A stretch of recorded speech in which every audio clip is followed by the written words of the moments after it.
Saturday Live. Saturday Live. Pakiayos natin mga kapitbahay. Of course, ang ating mga orasan sapagat dito sa Amerika, ang ating oras ngayon ay nasa regular US Standard Time. Ay ang oras natin ngayon dito sa Amerika ay ganap ng alas 9 ng umaga sa silangang bahagi, and then sa ay alas 8 ng umaga, Mountain alas 7 ng umaga, Pacific, yan ang California, alas 6 ng umaga. Samantalang dyan sa Hawaii, alas 4 pa rin ng madaling araw. Dyan naman sa Japan ay alas 11 ng gabi. Alauna naman sa Sydney, Australia. Alas 5 ng hapon dyan sa Riyadh, Kingdom of Saudi Arabia. Samantalang alas 2 ng hapon dyan sa London. Ganap ng alas 7 naman ng gabi. Good evening everybody. Magandang gabi po dyan sa Asia. Alas 10 ng gabi, Philippine Standard Time.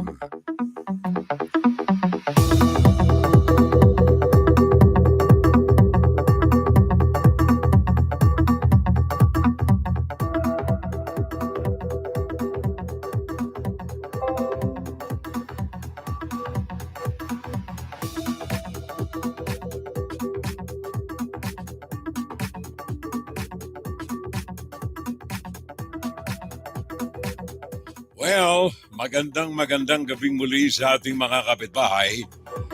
Tayo mga naandyan sa Pinas, ingat kayo. Gawa ng meron na namang palapit na bagyo riyan sa mga sandaling ito. At yan ay muli na namang hahagupit sa atin riyan sa ating bansa. Kaya ingat na lamang tayo riyan, parang June de Valencia.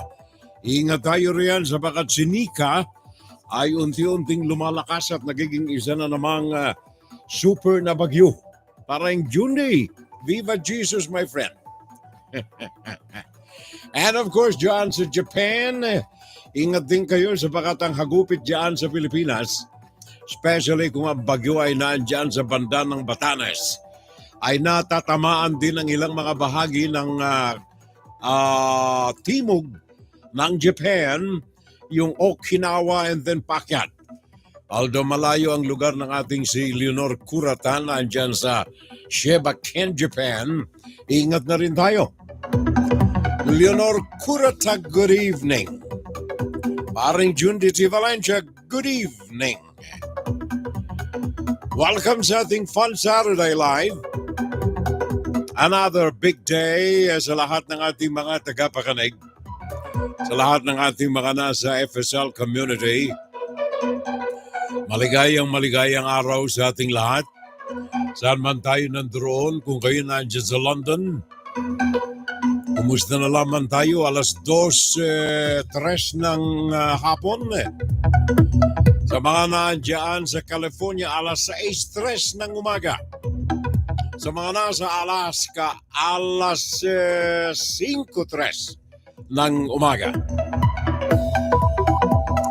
Fun Saturday Live, Furel Salvo po ito. 60 taon sa paglilingkod sa mga kababayan natin. Ang bagyong si Nika ay maaaring tumama na naman sa atin dyan sa bansa by November 11. Ngayon ay 9 mga kapitbahay. Ayon sa pag-asa, hindi tayo tinatantana ng mga sama ng panahon dyan sa Pinas. Typhoon season itong mga buwan na ito from September, October, November, December. Naandyan ho ang mga sama ng panahon natin.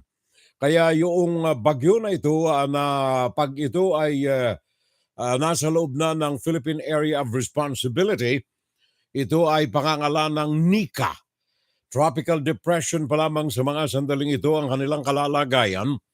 At ito ay maring tumama sa Isabela o kaya sa Aurora Province, dyan sa silangang bahagi ng Luzon sa Lunes, Nobyembre 11. Yan ay ayon sa pag-asa. Sa report ngayong araw na ito mga kapitbahay, kaninang alas 5 ng madaling araw, oras sa amin dito, alas 5 naman ng umaga diyan sa Pilipinas. Alas 5 ng hapon diyan sa Pilipinas, alas 4 ng umaga dito sa amin, yun, tama na. Nagpalabas ang ating Philippine Atmospheric, Geophysical and Astronomical Services Administration o kaya pag-asa na ang ganitong uri ng babala. Si Nika ay tinataya na kumikilos patungo sa direksyon ng kanluran, hilagang kanluran, north and then northwest ng ating bansa. At ito ay may taglay na lakas. Teka muna, ang distansya nito as of now, kaninang hapon Philippine time, ang distansya nito ay nasa 1,145 kilometro sa silangan, timog silangan ng Luzon. Kumikilos ito patungo ng kanluran sa bilis na 30 kilometro ang bawat oras. Ayon pa rin ito sa ating pag-asa. At ang depression na ito, tropical depression na ang pangalan ay Nika. Kasalukuyan ay may malakas na taglay na hangin na 55 kilometro ang bawat oras. At sa kalagitnaan ng naturang bagyo, ang kilos nito ay 70 kilometro ang bawat oras. Dahilan dito sa nagbabadyang sama ng panahon, ang pag-asa ay itinaas na ang Tropical Cyclone Wind Signal number 1 sa Catanduanes at ito ay hahagupitin ng hanging taglay 39 na kilometro ang bawat oras at 61 kilometro ang bawat oras sa loob ng naturang bagyo. Kaya pinag-iingat po tayo riyan. Mga kapitbahay, tingnan ko lamang itong tracking ng pag-asa. Nakaw, ang linggit pala ng pagkaka-imprenta nito eh. Alright, sandali ha. Tinitingnan ko lang. Hindi ko talaga mabasa. Tingnan ninyo. Ito yung report na pag-asa. There you are. Hanggang kailan ito? Dadaan ito sa, kung hindi magbabago ang projection ng pag-asa, dadaan ito sa Ilocandia. Babagtas ng Ilocandia galing sa Quezon patungo ng kanluran sa Ilocandia, lalabas ito patungo ng West Philippine Sea. Kaya ingat na lamang tayo mga kapitbahay dahilan dito sa sama ng panahon. Yan ay paglilingkod sa bayan natin ng inyo pong abang lingkod.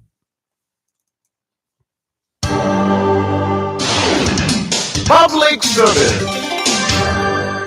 Good evening, paring Raymond Aguirre. Good evening, sabi niya, Furel. Thank you, paring Raymond. Maraming salamat sa ating pagkantabay. Pakinggan si Pirel Salvo tuwing Sabado dito sa FGS Web Radio para sa mga Pilipino. Well, hindi lamang itong bagyong sinika ang binabantayan natin mga kapitbahay. Gawa ng dyan sa Visayas, ang Canlaon Volcano ay binabantayan pa rin natin. Natatanda ninyo last week ay binalita na natin yung pagmamumurukulyo ng Canlaon Volcano at ito ay hindi po tumitigil. Ayon sa report na tinanggap natin, galing naman ito sa PHIVOLCS. Yan ang Philippine Institute of Volcanology and Seismology. Ngayong araw na ito, araw ng Sabado, ang Canlaon Volcano ay patuloy na nagbubuga ng asupre. At patuloy itong may mga senyales ng pagsabog, unrest. Eruptive unrest ang tawag ng volcanology. Ang kanilang advisory na pinalabas ngayong araw din ito, araw ng Sabado, Nobyembre 9. Nagsasabi na binibigyan ng paalala at babala ang ating taong bayan. Alert level number 2 pa rin ang nakabadya sa kapaligiran ng Canlaon dahilan sa patuloy nitong murukulyo simula pa nung nakalipas na linggo. Ang PHIVOLCS Ayon sa kanilang huling tala ay nakapagtala ng 28 na mga pagbuga ng usok at ng asupre. Sa bunganga nito simula pa noong Friday kahapon, Nobyembre 8. Ang pangyayaring ito ay nagbibigay ng matinding pagmanman ng ating mga kinatawan ng PHIVOLCS para maipaabot sa taong bayan ng mga minuminuto na pag-uulat, makapaghanda ang ating mga kababayan sa kapaligiran ng naturang bulkan. Tinig ng Pilipino para sa Pilipino.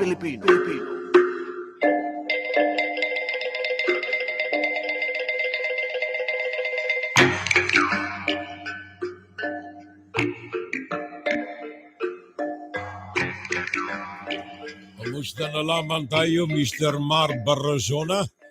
Thank you very much for watching. Mar Barrazona, ang ating tahimik lamang na nakaantabay sa ating palatuntunan. And of course, ang ating dating Consul General ng New York, Sir, Mr. Mario Lopez de Leon Jr. Thank you, sir. Maraming salamat at alalay lamang tayo. Gawa ng meron tayong mga paalala, especially sa ating ikalawang bahagi ng ating Fun Saturday, ang ating insights na may kaugnayan dito sa pagbabago ng administrasyon ng Estados Unidos at ang epekto nito sa mga kababayan nating mga Pilipino na nandirito sa Amerika. Merong babala ang ambassador ng Philippines to the United States na ipinatutungkol sa mga Pilipino na yung mga walang mga legal na mga papeles umuwi na. On the contrary, I would say, stay put lamang tayo. Mamaya ng konti kung bakit. Pag-uusapan natin ang ating mga kababayang mga Pilipino na nandirito sa Amerika. Yan ay paalala ang tinig ng ating mga kababayan sa mga kababayan. Tinig ng Pilipino para sa Pilipino. Kaya relax lamang tayo mga kabibahay. Magandang pakikinig po, Sir Mario Lopez de Leon Jr. Ang ating, at saka, kumusta na lamang kay Madam? Nandito rin sila sa Amerika, itong ating dating Consul General. Nakaagapay natin sa mga sandaling ito. Thank you, sir. Maraming salamat. Namimiss ka na namin. Consul General Mario De Leon Jr. Okay. And of course, paalala ko pa rin, yung bagyo kasing nagdaan sa atin sa Pilipinas, inuuna ko ito na mga lagay ng ating panahon. Yung nagdaang bagyo ng Pilipinas, ngayon may parating si Nika. Ang umalis ay si Marce. Ayon sa mga reports na mga natatanggap natin galing sa iba't ibang mga probinsya, sa magitan ng ang haba nito talaga, sa pamamagitan ng Municipal Disaster Risk Reduction Management Office. Ayon sa report nila, ito ang ilan sa mga nawasak ng bagyo naman na nagdaan sa Pilipinas na si Marce, na nanalanta ng mga lugar sa Luzon, particular sa probinsya ng Cagayan. Ang bago lamang nakatatayong Municipal Disaster Risk Reduction Office diyan sa Santa Ana, diyan sa Cagayan, ay nawasak. Yan kaya ay resulta noong sinabi ni Mayor Magalong ng Baguio. 70% kasi ng mga inilalaan sa mga public works natin napupunta sa mga bulsa. Bulsa ng congressman, bulsa ng governor, bulsa ng mayor, bulsa ng mga contractors, bulsa ng mga suppliers. Kaya yung 100 piso ang nakararating na lamang para sa mga materyales at sa mga construction materials and labor, 30 piso na lamang sa bawat 100. Kaya ngayon, ito ang resulta. Hindi ko sinasabing ito ay isa sa mga epekto. Pero yan ay totoo kaysa sa hindi. Ah, totoo kaysa sa hindi ang mga epektong ganyan na sinasabi na mga nangawawasak na mga public works. Ang bubong ng bago pa lamang nakalalagay na opisina ng MDRRMD, RRMO, nawasak dahilan sa bagyong si Marce. At maraming mga tahanan ang nangawalan din ng mga bubong, mga dingding, etc. At mga kalsada. Sabi rito, commercial center building, roads, ang mga ito ay mga sinalanta. Nabagsakan ng mga kahoy o kaya ay mga electric posts o dili kaya ay mga nangawasak. Dahilan sa kahinaan ng konstruksyon ito sa Santa Teresita Town. Ang mga palayan sa mga lugar na ito hanggang ngayon ay baha pa rin at hindi na maani ang mga itinanim na mga palay. Ilang mga tahanan din ang inilubog sa tubig sa barangay Anteporda sa Buguwi. Yan ay sa Cagayan pa rin. Ilang mga gusali, ang mga nangawasak at mga skeleton na lamang ang mga nangatira, especially diyan sa lugar ng Buy North Central School mismo. Ang gymnasium naman sa Pamplona ay total na nawasak dahilan sa bagyong si Marce. Ilan lamang ito sa mga reports na mga natatanggap natin at dagdagan pa natin para mas maliwanag. Galing ito kay TJ Cabanos ng ABS-CBN. Walang kuryente sa Apari. Napinsala rin ang coastal town ng Gonzaga. May mga pamilya pa rin nananatili sa gymnasium ng Gonzaga. At dahil walang kuryente, mahaba ang pila sa charging station ng munisipyo. Sa Santa Ana, unang tumama ang bagyo nitong Huwebes.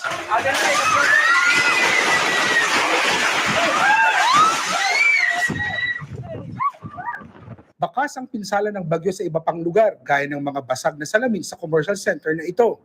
Natuklap din ang bubong ng San Vicente Port at sira ang mga beach resort. Wala pa tayong datos na nanggagaling sa mga iba't ibang barangays. Ongoing po yung validation natin, pero ang problema lang kasi ngayon, walang kuryente, walang signal, kaya nahirapan tayong kukuha ng data, sir. Nagsagawa ng clearing operations ang DPWH, pati mga residente, kanya-kanyang kumpuni ng mga nasira nilang bahay. Binaha naman ang barangay Dalaya sa Bugay. Hinambalos din ng bagyo ang Ilocos Norte. Higit 1,000 individual ang lumikas sa Bacara, Pagudpud, Bangi at Lawag City. Nakaramihan ay nakatira sa coastal barangays. Sa Barangay 10 sa Lawag City, nilipad ng malakas na hangin ang bubong ng isang bahay. Takot namin, ma'am, nung malakas ang hangin kasi yung bubong ng bahay namin, bigla-biglaan po yun. Sumadsad naman ang 2 barkong nakadaong sa pantalan ng Curimaw, Ilocos Norte sa kasagsagan ng Bagyong Marce. Panawagan ng mga apektadong residente ang malinis na tubig, damit at pagkain. Humihingi rin sila ng mga gamit para muling maitayo ang kanilang mga bahay. PJ Cabanos, ABS-CBN News. Thank you. Maraming salamat, TJ. And also, good morning, good evening, good afternoon. Saan man nandoon itong si Fanny Sendin Juveda. Tama ba pare ko, Mare? Mare ba ito si Fanny? Fanny Sendin Juveda. Okay. Thank you so much. At saka kay Mar Barzona, maraming salamat sa alalay sa atin. Kay Gabs Ezekiel, magandang umaga po, sir. Sabi niya, thank you, pare ko, paring Gabs. Thank you. And of course, sa atin sa Pilipinas, si Cassandra Ong, humihingi ng partner sa loob ng kanyang bilangguan sa Women's Correctional Institute diyan sa Mandaluyong. Kahapon araw ng Friday ay nagpaabot ng panawagan sa magitan ng kanyang formal na request sa Quadcom na bigyan ng konting kaluwagan itong si Cassandra Ong. Humihingi ito ng alalay sapagat ayon sa kanyang kalatas na ipinaabot sa Kongreso, nagkakaroon na ng matinding anxiety itong si Cassandra Leong. Kaya't kailangan ito ang partner sa loob ng bilangguan. Sabi ni Paduano, Nangangailangan ito ng kaibigang makapiling niya sa loob ng detention cell. The basis of this is she is suffering from severe mental breakdown and anxiety attacks and currently in a state of severe depression. Sabi ito ni Paduano. Pakinggan natin ang pahayag na ito dyan sa Kongreso kaugnay ng kahilingan ni Cassandra Ong.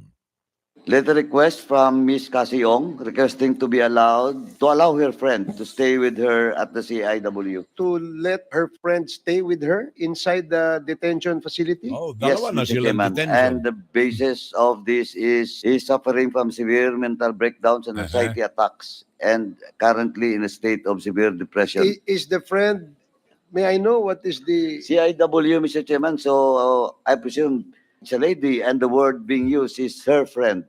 okay. So, Babae what is rin. the pleasure of the body? Are we going to allow Mr. Chair. Yes, Congressman Akop?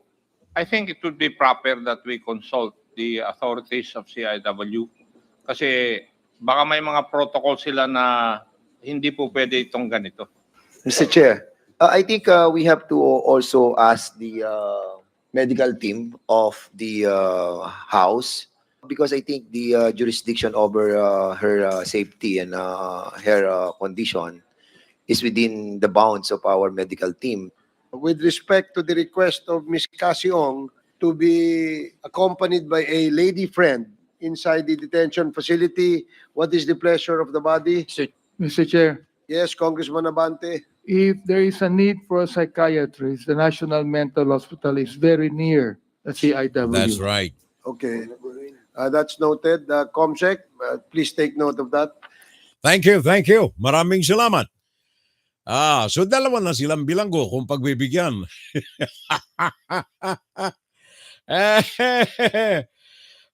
By the way, dun po sa hindi masyadong nakakaalaala kung ano ang mga circumstances sa likod nitong kay Cassandra Lee Ong, etong si Ong ay otorisadong kinatawan ng Lucky South 99. Cited in contempt on September 19 and ever since ay nandoon na siya sa Correctional Institute for Women diyan sa Mandaluyong. Yan ang dahilan niyan.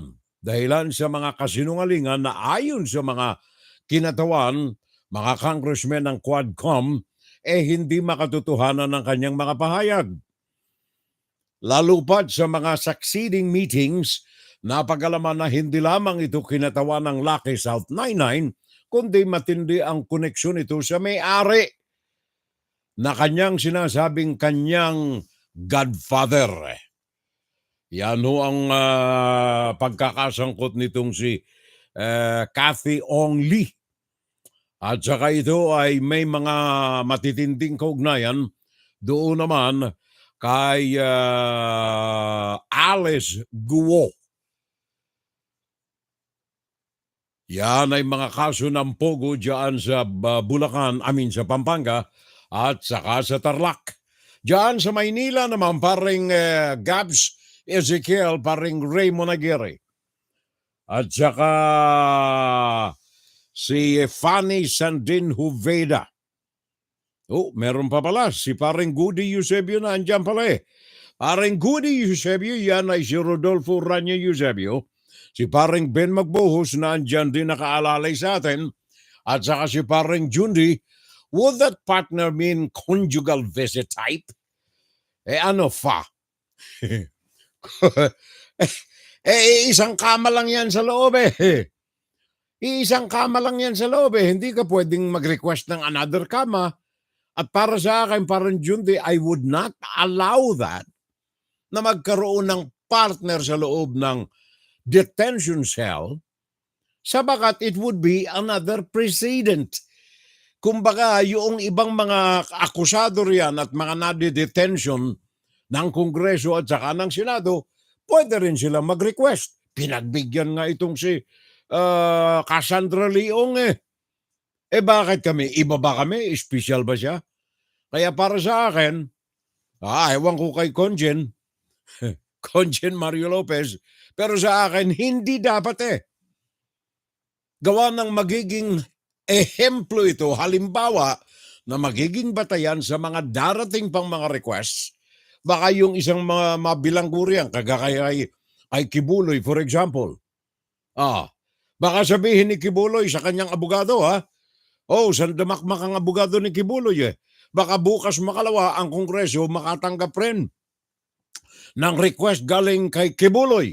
Kailangan ng kanyang mga chicks, kasama niya roon sa loob ng kanyang bilangguan sapagat kailangan may magmasahe sa kanyang paa, kailangan may magpalit ng kanyang damit, kailangan may maghilamos sa kanyang mukha bago siya matulog. Yan ang nakaugalian niya. So paano ang dahilan ngayon ng Quadcom na biguin si Kibuloy sa mga request nito? Kung pagbibigyan nila etong si Cassandra Leong. Di ba? Mali yun Mali. Mali yan. Nancy Ong, Maricoy. Walang koneksyon nito kay Cassandra. Wala. Malayo. Wala. Kumari ko ito Nancy N. Ong. Magandang hi din sa iyo, Maricoy. At sa buong pamilya. Conjugal visit type, Ikaw, pare ko, sama ng ulo mo talaga, Di ba Jesus ka, Naalala ko pa tuloy parang June yung Cadillac na sumalubong sa bus lane na nag-dirty finger pa yung security guard. Napag-alaman na yung pala ay dating miyembro ng militar. Security guard doon sa may-ari ng Escalade Cadillac na kung saan ay nagbigay ng matinding sakit ng ulo. Hinangaan ko pa naman si pare ko si Mr. Gatchalian Wim. Ngayon nasangkot siya. Of course, indirectly, sapagat sabi niya, wala akong pakialam diyan sa kanila. Although ang kumpanya pag-aari ng pamilya ng aking kapatid at nanay, pero wala akong pakialam dyan at hindi ko ipinaihiram ang aking plate number 7 sa kung kahit kanino. Batay kasi sa initial report, nalantad na ito sa inyong lahat riyan, na galing sa Tokyo, Japan, yung pasahero ng SUV, lumapag sa Ninoy Aquino International Airport, sinundo ng naturang Escalade na Cadillac alas 6 ng gabi, Nobyembre 3. Dumating itong pasahero sa Terminal 1, sakay ng PR-427, galing sa Narita, Tokyo, Japan, dumating ng Maynila alas 6 ng gabi, lumabas ng NIA Terminal alas 6:30 ng gabi, gumamit ng Skyway patungo ng Hilaga, bound going to Magallanes, and then nag-exit sa EDSA North.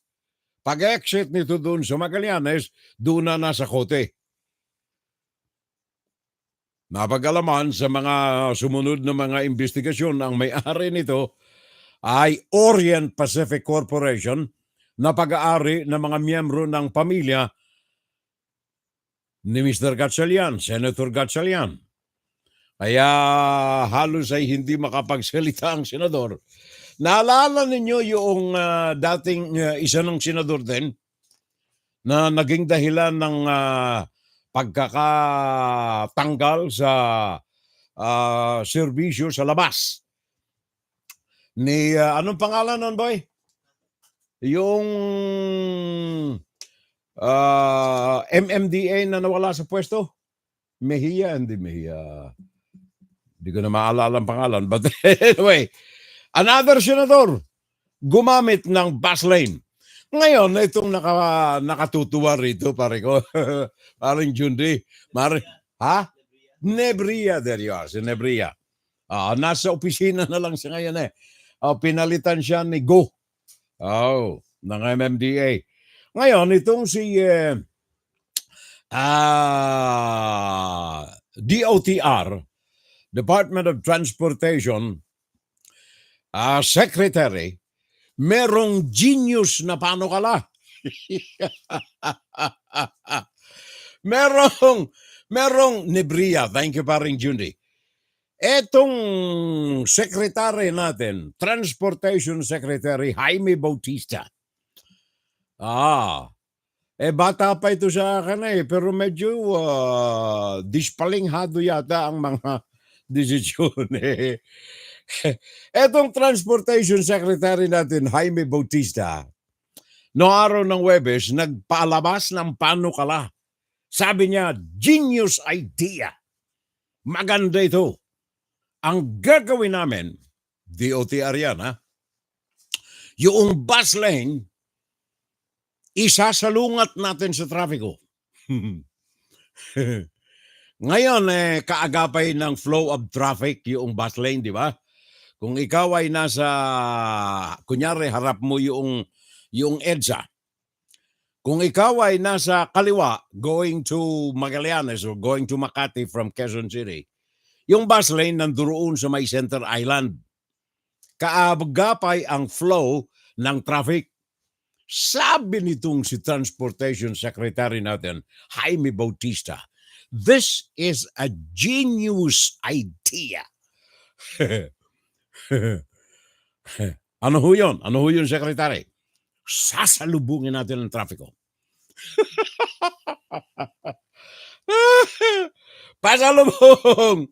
Pasalubong ang kanyang trafiko. Ibig sabihin, instead na yung, kunyari, yung sa kaliwa, going to Makati from Quezon City, kung titingnan ninyo yung, kunyari, i-picture natin sa ating kaisipan, yung flow ng traffic papunta sa atin, sa camera, di ba? Yung bus lane papunta rin sa atin. Ang kanyang gagawin. Yung main flow ng traffic papunta sa atin, yung buses palayo sa atin. Genius idea. Pakinggan natin sa lalay si Johnson Manabat, ABS-CBN, para hindi tayo nalilisya sa tunay na mga nalalaman nila roon sa Department of Transportation Secretary's Office, Jaime Bautista. Okay. Johnson. Nakasanayan na ng mga bus driver at pati na rin ng mga pasahero ang ruta ng EDSA busway na nagsisimula sa monumento sa Caloocan hanggang sa Baclaran sa Parañaque. Eksklusibo para sa pampasadang bus ang innermost lane ng EDSA. May piling sasakyan din ang pwede rito tulad ng ambulansya at ilang matataas na opisyal ng gobyerno. Pero marami ang nahuhuling motorista na iligal na dumadaan sa busway. Kaya ang Department of Transportation may naisip na solusyon para maiwasan ito. Alam mo, we had a very good discussion about a possibility sige, of sir. moving Ibida mo, the sir. direction of the busway. No? Instead na yung papuntang north, nandito sa right side, it can be on the left side. No? Wow. Alam mo, it's a very good idea. Wow! Kung matutuloy ang plano ng DOTR na paglilipat ng pwesto ng mga bus sa EDSA busway, ang mga bus na gaya nito na pa-northbound ay mapupunta sa southbound lane. Ibig sabihin, sasalubong sila sa normal na daloy ng trapiko. Dagdag ni Bautista, magiging paborito sa mga pasahero dahil ang pintuan ng karamihan sa mga bus sa EDSA ay nasa kanan. Kaya pagsakay at pagbaba nila, diretso na agad sa Center Island at hindi na kailangang tumawid pa sa harap mismo ng mga bus. Iba-iba naman ang opinyon dito ng mga naapektuhang tsuper at pasahero. Saan kabila?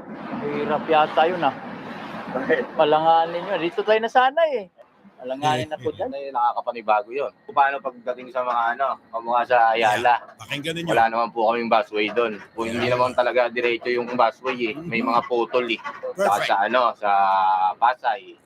Ang MMDA, naniniwalang maganda ang intensyon ng panukala pero cause ng accident yan. At medyo fatal accident yan kasi magkasalubong. Parehong gumagalaw. para sa ilang eksperto, hindi nito masusolusyonan ang tunay na problema. I-address natin yung root cause. Yan yung compliance talaga dapat ng mga motor vehicles. Kung dapat mas pataasin pa yung penalties para sa mga lalabag sa batas, paigtingin yung enforcement. I agree. Tama yan. Para bagang isinusuko mo na yung disiplina Hindi kita madisiplina, sige, kami na lang. Kami na lang ang gagawa ng hakbang para maayos.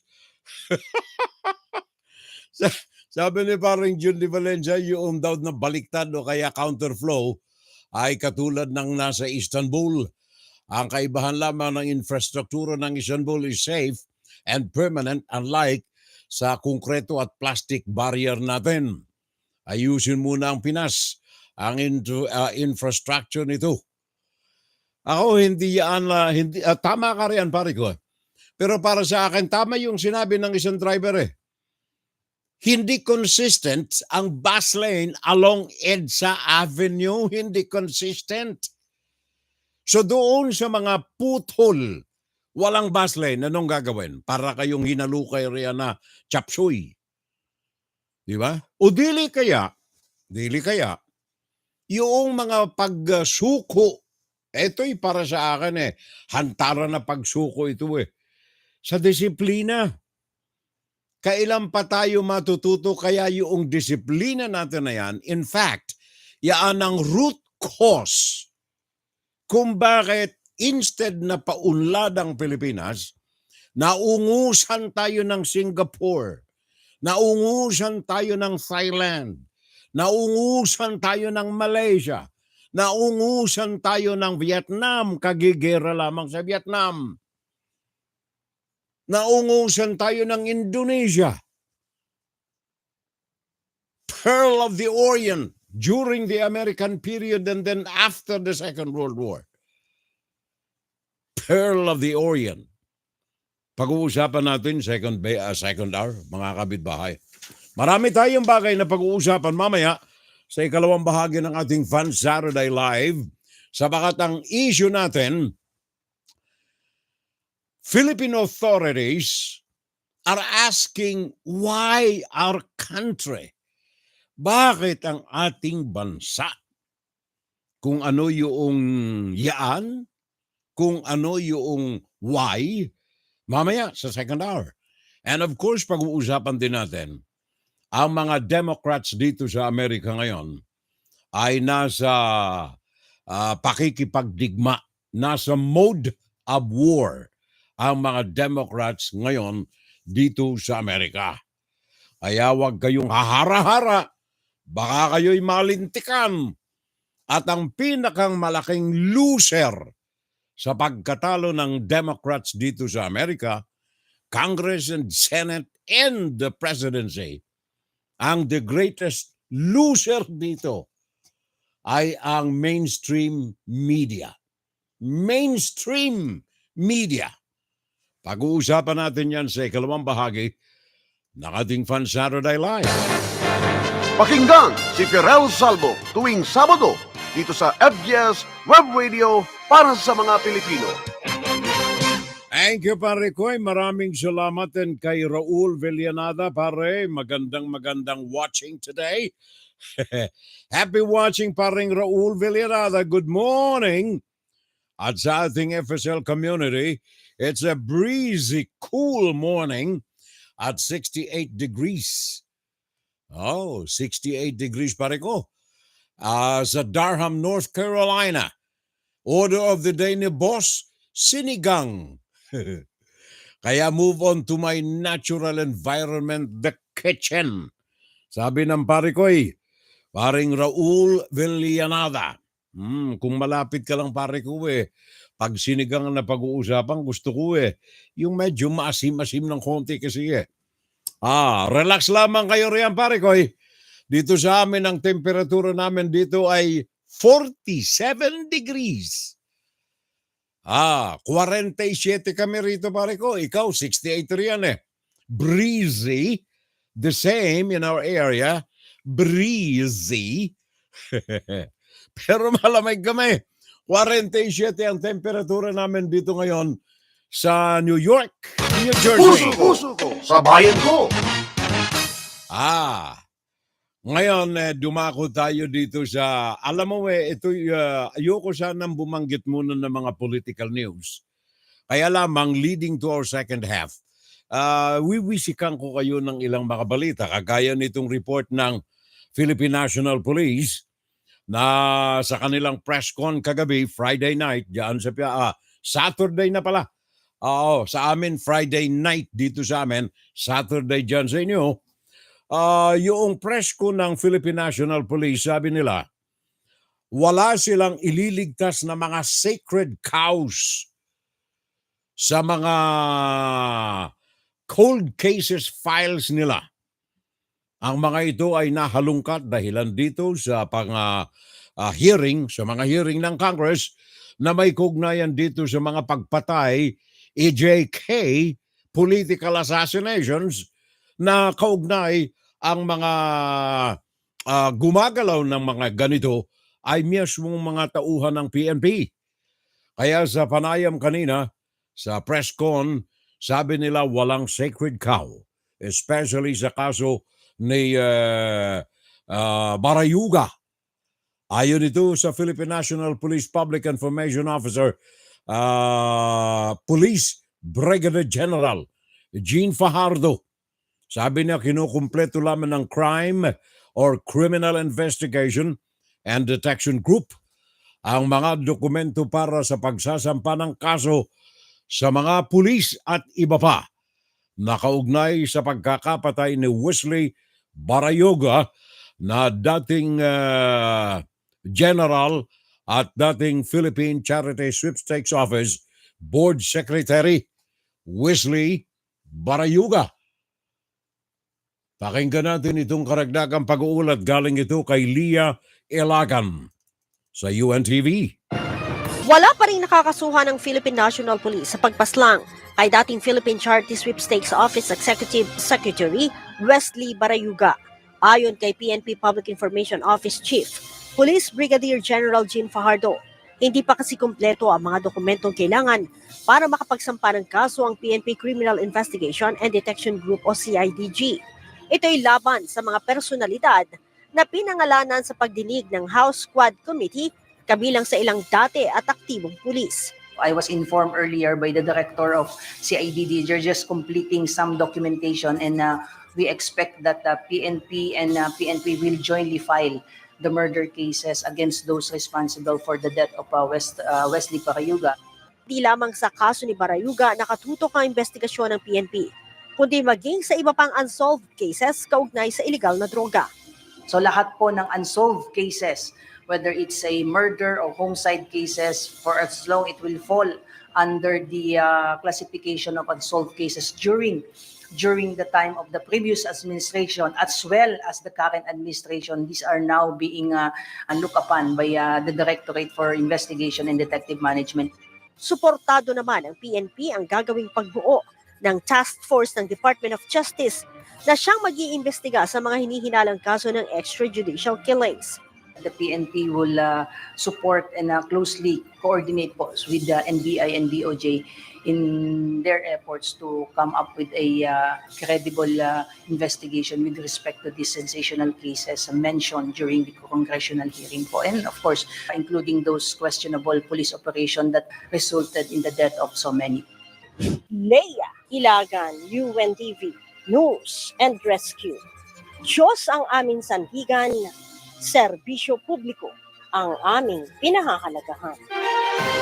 Thank you very much, Leah Ilagan. Thank you. Thank you rin kay paring Danny. Daniel Razon ng UNTV. Thank you. Maraming salamat. All-in-one tayo rito All-in-one. All radio and television stations sa Metro Manila, kaagapay natin dito sa ating Fun Saturday Live. Paring Nixon ng Torres. Sabi niya, maray na aga po, Furel. Nanonood siya dyan sa YouTube, and to the rest of our YouTube community, thank you. Kay Rosana Narumeren, maraming salamat. And of course, dito sa atin sa YouTube, sa Facebook, si Gabs Ezekiel at saka si paring Rudy Rodolfo Rania Eusebio at saka si paring Ben Magbuhos, mga silent audience natin ang mga ito. Pero ang China, hindi ho silent Maltakan mo, hindi pa tapos si Bongbong Marcos sa kanyang seremonya sa pagpirma ng Maritime Zone Acts. mga batas sa maritima. Hindi pa tapos ang seremonya ni Marcos ay nagmumurukulyo na at umaalingasaw na ang galit ng China sa Pilipinas. Matakay mo yan, anong pakialam nito dito sa maritime zone at archipelagic sea lanes ng bansa? Wala. Ginagawa lamang nating legal and on the paper ang ating mga claims sa ating kapaligiran, which are legal claims base sa mga international laws.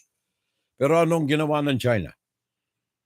Hindi pa tapos yung seremonya ni Bongbong Marcos sa pagpirma rito sa mga batas na ito. Dalawa ito eh. Dalawang mga bagong batas na pinirmahan ni Bongbong Marcos sa Malacanang, sa Maynila, kahapon. At sa talumpati ni Mr. Marcos, sabi niya, the signing of Republic Act numbers 12064 and 12065 demonstrates the country's commitment as a responsible member of the international community and advocacy to uphold rules based on international order. Pinirmahan ni Marcos dalawa na mga batas. Hindi pa natatapos pumirma si Marcos, nagmurukulyo na ang China. Sabi na, wak mo kami kalapanin ha. Kami talaga kalit na kami sa iyo, Marcos ha. Pag kanya na ikaw na kanya na, laban na talaga tayo. Sabi ni Xi Jinping, natutong managalog tuloy sa galit kay Bongbong Marcos. Pakinggan natin si Pia Gutierrez ng ABS-CBN. May dagdag na ulat ito. Sa ilalim ng Republic Act 12064 o ang Philippine Maritime Zones Act, malinaw na tinutukoy ang sakop at hangganan ng maritime zones ng Pilipinas alinsunod sa konstitusyon at international law.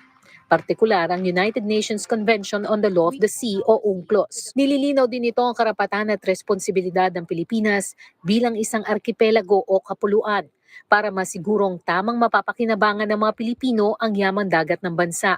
Our people, especially our fisher folk, should be able to pursue their livelihood free from uncertainty and harassment. Maintaining the primacy of the UNCLOS and the 2016 Arbitral Award as our beacons in the maritime domain, the Philippines reaffirms its sovereignty, sovereign rights, and jurisdiction in our waters. Itinatalaga naman ng Republic Act 12065 o ng Archipelagic Sea Lanes Act ang isang sistema ng sea lanes at air routes kung saan papayagan dumaan ang mga barko at eroplano ng ibang bansa. Layo nitong palakasin ang pagbabantay sa mga dagat ng Pilipinas, pigilan ang iligal na panghihimasok at protektahan ang yamang dagat ng bansa. These sea lanes will offer continuous, expeditious, and unobstructed transit for vessels and air transport, while obliging them to comply with navigational regulations and procedures, as well as with the air rules of flight safety and protocols. Isinabata sa mga ito sa gitna ng tumitinding pangharas ng China sa mga barko ng Pilipinas sa West Philippine Sea. Kasunod nito, sinabi ni NAMRIA Administrator Peter Chanco na maglalabas ng bago at updated na mapa ng Pilipinas kung saan kasama na ang West Philippine Sea. Mabilis ang tugon ng China. Kinundina at mariing kinontra ng ministry ang dalawang batas na iligal umano. Nilino naman ni maritime law expert Professor J. Batong-Bakal. Hindi naman natin in-expand kung ano yung ating inaangkin. Kinaklaro lang natin dahil ever since ang inaangkin natin ay palaging ayon sa batas. Pia Gutierrez, ABS-CBN News. Thank you. Maraming salamat, Pia. Thank you so much sa ABS-CBN. Maraming salamat po. Alam mo, itong China, wala na eh. Ang kanyang ekonomiya ay diskaril, bangkorote na. Kaya ito ang ginagawa nitong pananakot dyan sa Pilipinas ay pagtatakip sa mga kakulangang nagaganap sa kanila ngayon. Kaya lamang sa atin sa Pilipinas, namamayagpag ang China gawa ng umabuso ito ng husto sa 6 na taon na panunungkulan ni dating Presidente Rodrigo Duterte. Matakay mo, pati na itong pagharap sa Kongreso. Sa Senado, maluwag ang kanyang kalooban. Rodrigo Duterte ang pinag-uusapan natin. Maluwag ang kanyang kalooban pumunta sa Senado sapagat alam niyang kayang-kaya niya. Hindi siya nag-iisa doon sa Senado. Nandoon ang kanyang mga kaalyado, mayoriya pa rin ng mga senador kaalyado ni Rodrigo Duterte. Nasa frontline nito ang kanyang mga commanders. Si Bato de la Rosa, si Bongo, si Robin Hood Padilla. At sa second row ng kanyang mga batalyon, naandyan si Tolentino. Naandyan si Estrada. Naandyan si Binay. Naandyan si hindi Binay Villar. Naandyan si Poe. Yun ay mga kaalyado niya ng mga pusakale. Kaya kumpante siyang humarap sa Senado. Nag-iisa lamang ang pwedeng humarap sa kanya roon ng talagang hostile. Si Rizzo Hontiveros. Kaya tingnan mo, nung humarap si Duterte sa Senado, nagkawalaan yung mga senador liban doon sa mga front commanders na nandoon mismo sa kanyang harapan. Bato de la Rosa, Bongo, Robin Padilla, nandoon sa kanyang harapan. At saka si Estrada. Doon sa screen, sa Zoom, naandyan si Villar. Yung iba na maiipit sa alanganin, hindi dumalo. Iniwanan si Rizzo Hontiveros na mag-isa. Pero sa Kongreso, talagang lalamutakin siya roon ng husto eh. Katunayan si Representative Joseph Stephen Paduano ng Abang Lingkod Party List. Sabi niya, alam mo na duwag itong si President Rodrigo Duterte. At kapag ito ay patuloy na kanyang hindi pagdalo sa Kongreso, makakatikim ito. Sa sulat na pinadala sa komitiba noong October 21, si Delgara, ang abogado ni Rodrigo Duterte, sabi niya, dadalo si Presidente sa Nobyembre 1. Pagdating ng Nobyembre 1, hindi sumipot. Pinadalhan uli. 4 na hanggang kagabi. 4. Wala pa rin. Sabi ni Delgra dito sa huling komunikasyon, sabi niya ang kanyang kliyente ay nagdududa sa pagiging fair, makatarungan, at sa honor, karangalan ng Kongreso. Sa madalit sabi, ininsulto ni Rodrigo Duterte ang Kongreso. Pakinggan natin ang pahayag ni Rodrigo tungkol dito sa imbitasyon ng Kongreso at kung ano ang mga reaksyon ng ating mga kongresista. Pumalag si dating Pangulong Rodrigo Duterte sa mga kongresistang nagalit sa di niya muling pagsipot sa Quad Committee hearing kahapon. Galit sila. Pain ko sila sabihin mo. Matatandaang si Congressman Caraps Paduano ang isa sa mga bumira sa pag-absent ni Duterte sa hearing. Hirit niya, mukhang nanloloko at takot daw ang dating Pangulo sa Quadcom. Pero si Duterte pumalag, hindi raw siya natatakot kahit pa ipasabina siya ng kamera. You don't scare me a bit. Do not give me the... Tulad ng sinabi sa sulat ng kanyang abogado sa Kamara, iginiit ng dating Pangulo na wala siyang tiwala sa kredibilidad ng Quadcom. Sapat na raw na humarap siya sa pagdinig noon ng Senado. Pero ang mga birada ni Digong, ayaw na raw patulan ng komite. In deference to him, being the former president, we'll afford him all the necessary courtesy that we can extend to him. Bukod sa House Quad Committee, bumuo na rin ng Special Task Force ang Department of Justice para imbestigahan ang mga patayan noong war on drugs ng Administrasyong Duterte. Ikinatuwa ito ng Quadcom. Nakahanda rin daw silang makipagtulungan at ibigay ang lahat ng mga dokumentong kanilang kailangan. Sa kabila nito, tila matabang pa rin naman ang pananaw ng Quadcom sa ideyang dapat din silang makipagtulungan sa International Criminal Court o ICC. Personally, my opinion is that I never entertained the ICC, no? Kasi nga, hindi nga po tayo membro dyan. Nakatakdang magpatuloy ang pagdinig ng Quad Committee sa susunod na Miyerkules, November 13. Nagbabalita mula sa Frontline, Marian Enriquez, News 5. Thank you, Marian. Maraming salamat sa News 5. Thank you. So yun ang balitaktakan ni Digong at saka ng Kongreso. Thank you sa DOJ. Nararapat lamang na ang DOJ ay makipag-agapayan sa mga pagdinig na ito sa Senado at saka sa Kongreso na nakagagawa ng legal na hakbang kaugnay na mga ebidensyang lumulutang either sa Kongreso at saka sa Senado sa mga kasong dinidinig ng dalawang level na ito ng ating pamahalaan. Di ba, Maricoy? Ria Duruliat, thank you. Good day, MJ Manoy. Sabi niya, and late akong nakapanood. Sabi ni Ria Duruliat. Parang gap sa si Kel. Sabi niya, sisipain daw ni Digong eh. Yung mga congressmen, tinawag pang unggoy si Paduano. Sabi ni parang gap sa si Kel.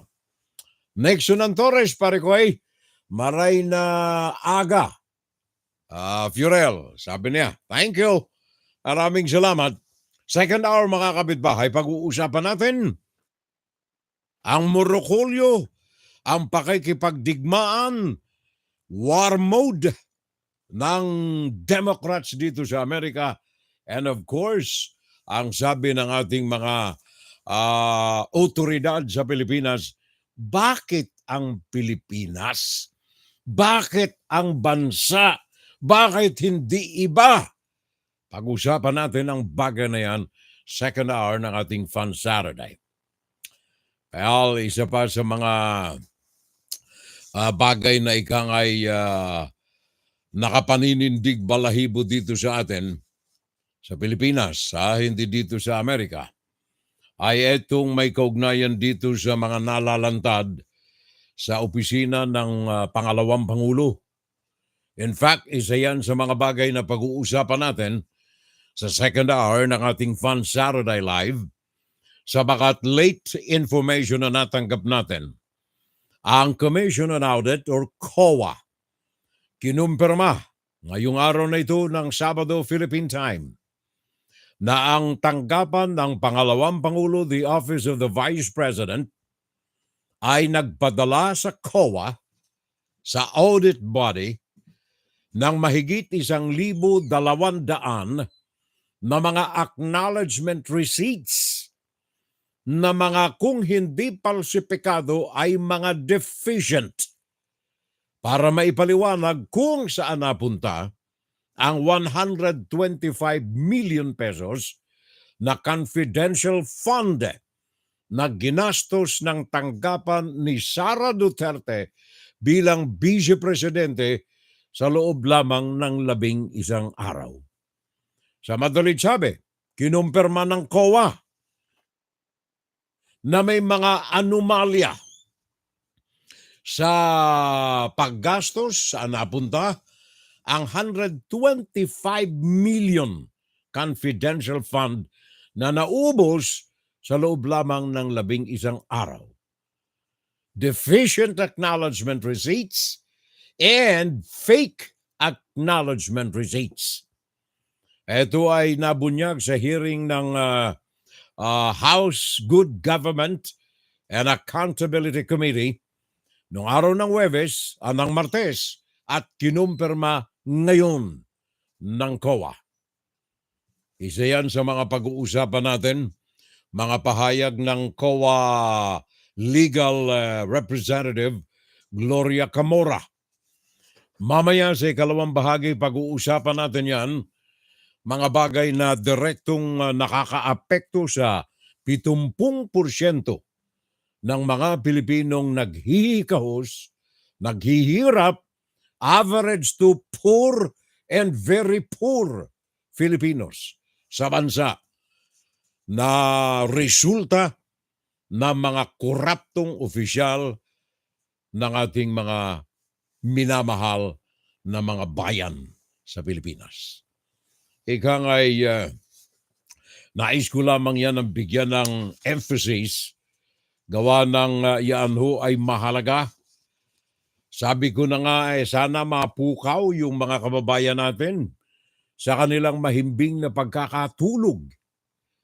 Sa loob ng napakahabang panahon na ungusan na tayo ng ating mga kapatid na bansa sa Asia because of corruption, because of dynasty, political dynasty sa bansa.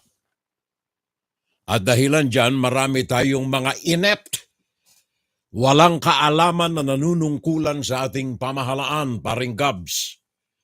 Inept, walang alam sa pamamahala.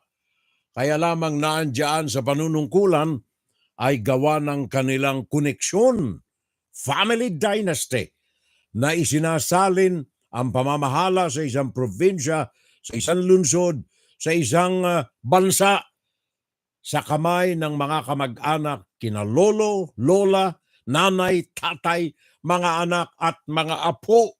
Dahilan dyan, the efficiency, ang takbo ng bansa ay hindi sa tamang direksyon, kundi sa hilahod na direksyon, resulting to 70% of the mamamayang mga Pilipino average living to poor and very poor conditions.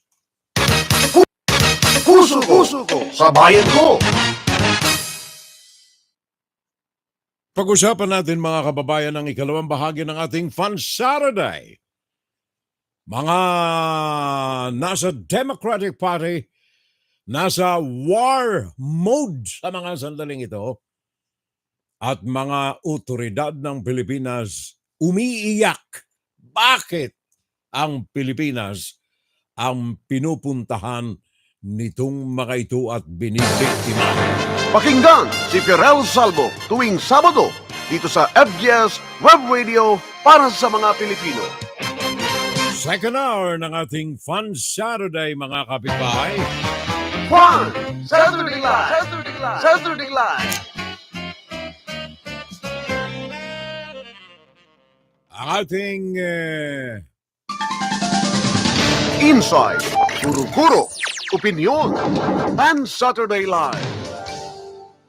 Well, unang-una, nais nating mabati si Donald Trump sa kanyang panalo na sa ikalawang pagkakataon ay presidenteng muli ng Estados Unidos, Donald Trump. Congratulations. Alam mo, noong pang mga nakalipas na mga araw, nakita naman ninyo siguro yung mga postings natin. Every now and then ay naglalabas tayo ng survey, mga survey na hindi nakabase sa mainstream media. Mga survey na nakabase sa mga kasama ko na mga nasa grupo natin, legitimate media practitioners, mga samahan na mga professional na mga research groups and media practitioners, hindi lamang dito sa Amerika. At consistently, sinabi natin sa mga post natin during the previous months na malaki ang ungus ni Donald Trump dito sa laban na ito, laban kay Kamala Harris.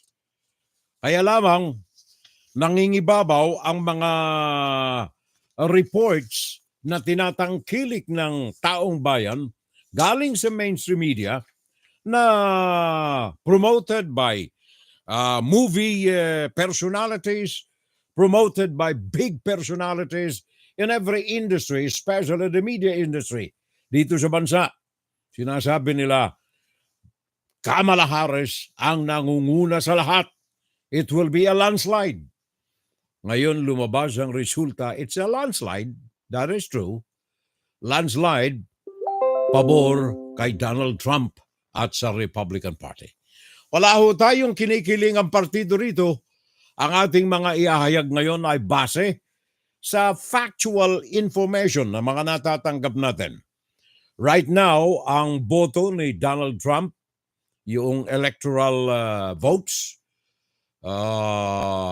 from Electoral College, 312 laban sa 226. It's a landslide. In fact, maging sa California at sa New York na mga balwarte na mga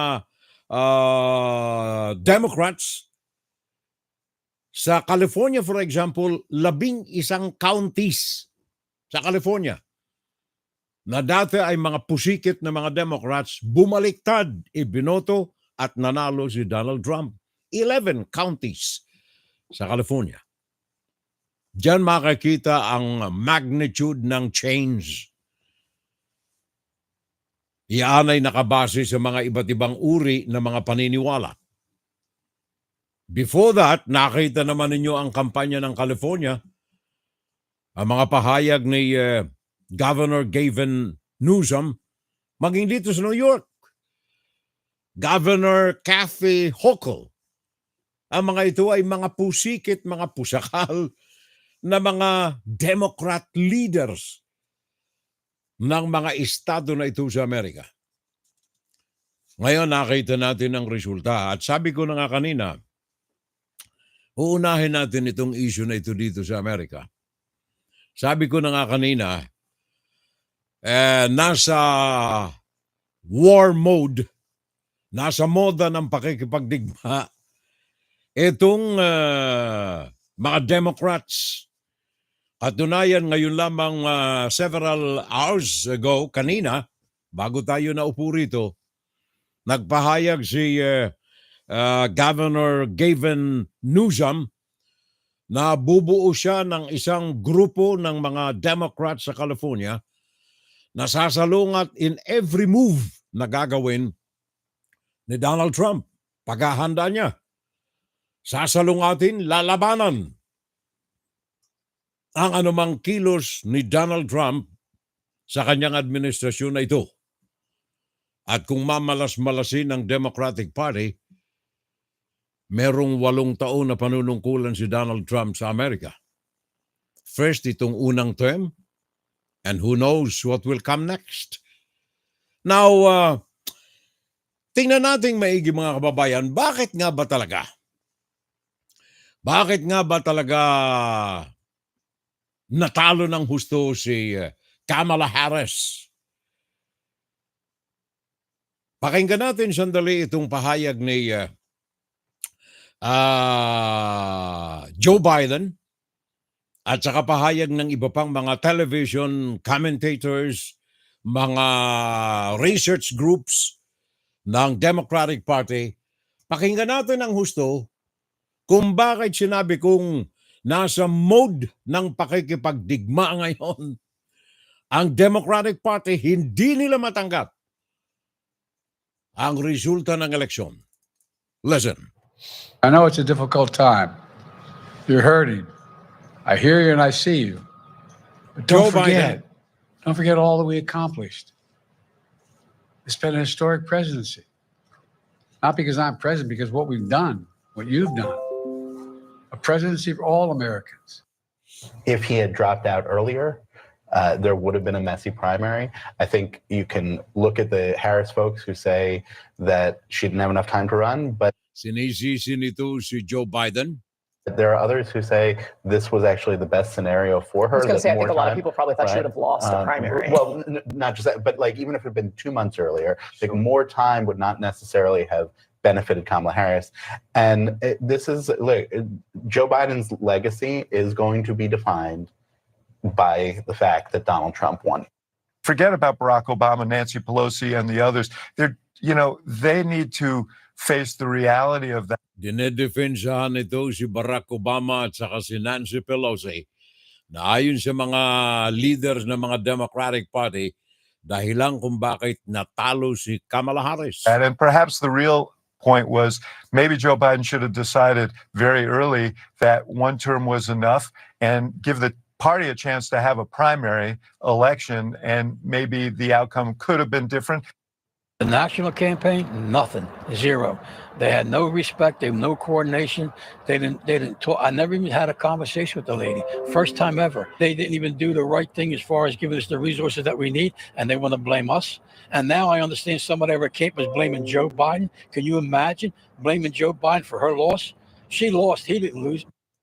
Yan naman ay isang leader ng Democratic Party doon sa Nevada. Ayon sa kanya, may mga nangurakot ng funding. May mga nangurakot ng funding kaya hindi umabot. At hindi naging mobilisado ang dapat immobilize na mga leader ng Democratic Party. The next time that some son of a on MSNBC or in the Democratic Party tells you, oh no, be a good boy and girl, be civil, and vote for Democratic leaders, they know what they're doing. Those are the same liars that told you that Joe Biden was totally fine.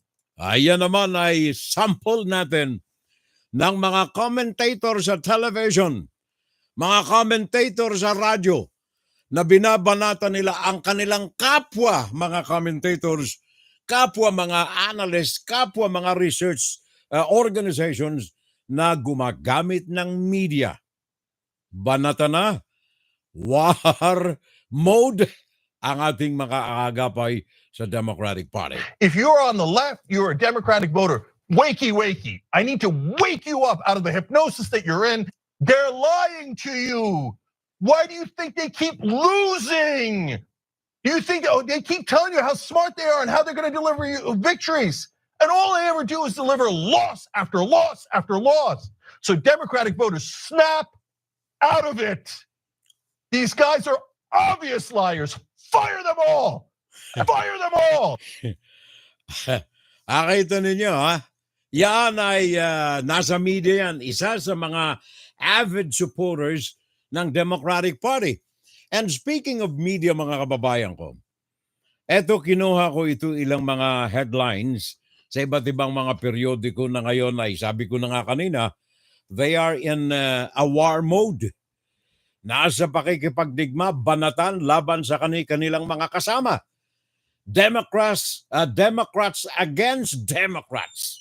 Sabi ng politiko, Dems rage against Biden's arrogance after Harris loss.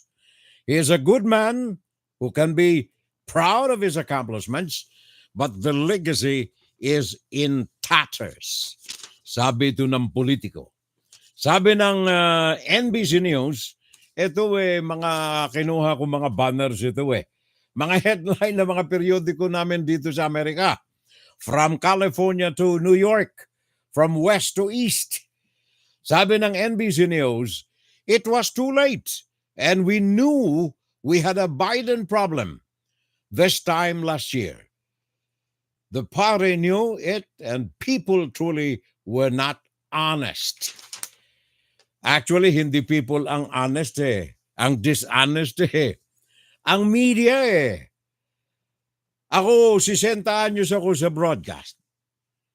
Alam ko kung ang news ay totoo o hindi o kaya ang news na totoo ay binabaluktot. Subjective. Panig sa kanyang gustong mangyari. Ito ang mga nangyayari kagaya nitong Bloomberg. Bloomberg. Sabi ng Bloomberg, it probably wasn't great to cover up President Joe Biden's infirmities until they became undeniable on live television. Eto binabanatan nila si Joe Biden. Pinoprotektahan una, kaya lamang lumalabas na makakalimutin na, matanda na talaga at tumatama na sa katawan at utak ni Joe Biden ang katandaan, pero suportado pa rin ng media. And so si Joe Biden naniniwala, meron pa siyang kapasidad. Kaya sa pamimilit lamang ni Nancy Pelosi at saka ni Barack Obama in the last minute of the race, isinuko yung pwesto kay Kamala Harris at yun ang punto ng maraming mga Democrats. Democrats rage against Biden's arrogance after Harris loss. Joe Biden uli ang may kasalanan. Sabi dito ng politiko, he should have not run. This is no time to pull punches or be concerned about anyone's feeling. He, meaning to say Joe Biden, and his staff have done an enormous amount of damage to this country. So lahat ngayong kasalanan ni Joe Biden ayon sa politiko. New York Times, ito maganda. Number one itong kritiko ni Donald Trump. New York Times, sabi dito, many Democrats are casting President Biden as a one-term president who set his party on a path to failure. So kasalanan ni Joe Biden, sabi dito sa mga publikasyon na ito. Another comment from another issue of Politico. One Harris aide said, sabi ng Politico, Joe Biden is the singular reason while Kamala Harris and the Democrats lost. So, Joe Biden ang kanilang mga tinutukoy dito, puro Joe Biden. Ang katotohanan nito mga kababayan, at ito'y nahantad na ngayon Sabi ko na nga, ang mga katotohanan lumalantad pagkatapos na magkaroon ng dilubyo. Ang katotohanan dito talaga, nabanggit ko yung mga pangalan ni Barack Obama at saka ni, anong tawag nito, ni Nancy Pelosi. Ito ang mga taong simulat sa poll, maaaring kasalanan talaga ni Joe Biden. Simulat sa poll, ayaw na nila kay Joe Biden. Even nung ito'y nanunungkulan bilang presidente. Kalaban na talaga sa ilalim ng tulay, kalaban na itong dalawa na ito, si Joe Biden. Kaya nung pumasok na ang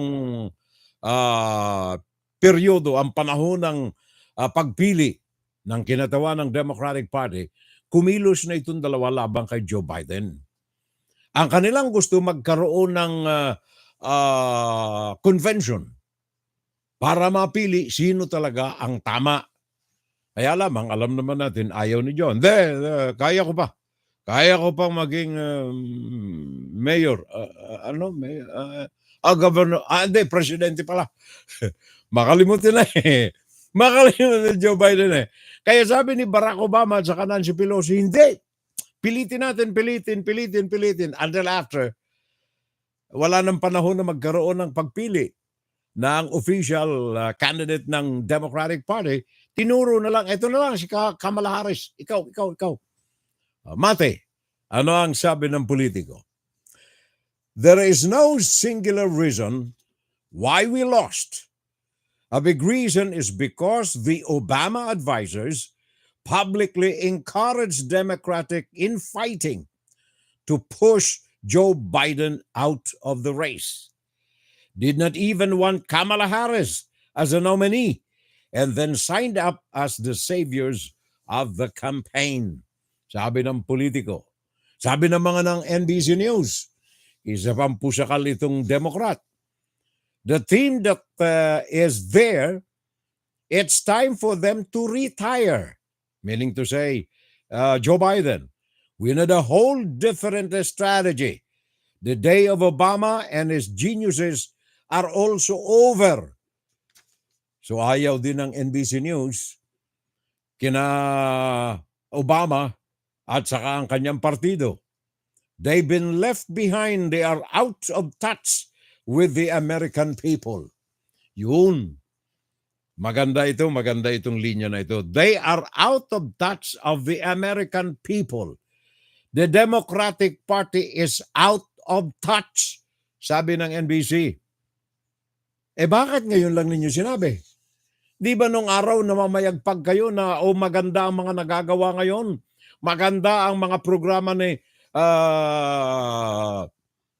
Kamala Harris. Ito'y susog sa mga magagandang nagawa sa administrasyon ni Joe Biden.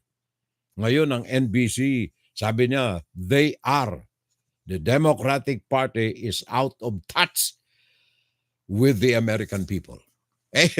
Sila etong mga media men na ito itong mga mainstream media, ang sanhi, ang rason kung bakit natalo ang Democratic Party.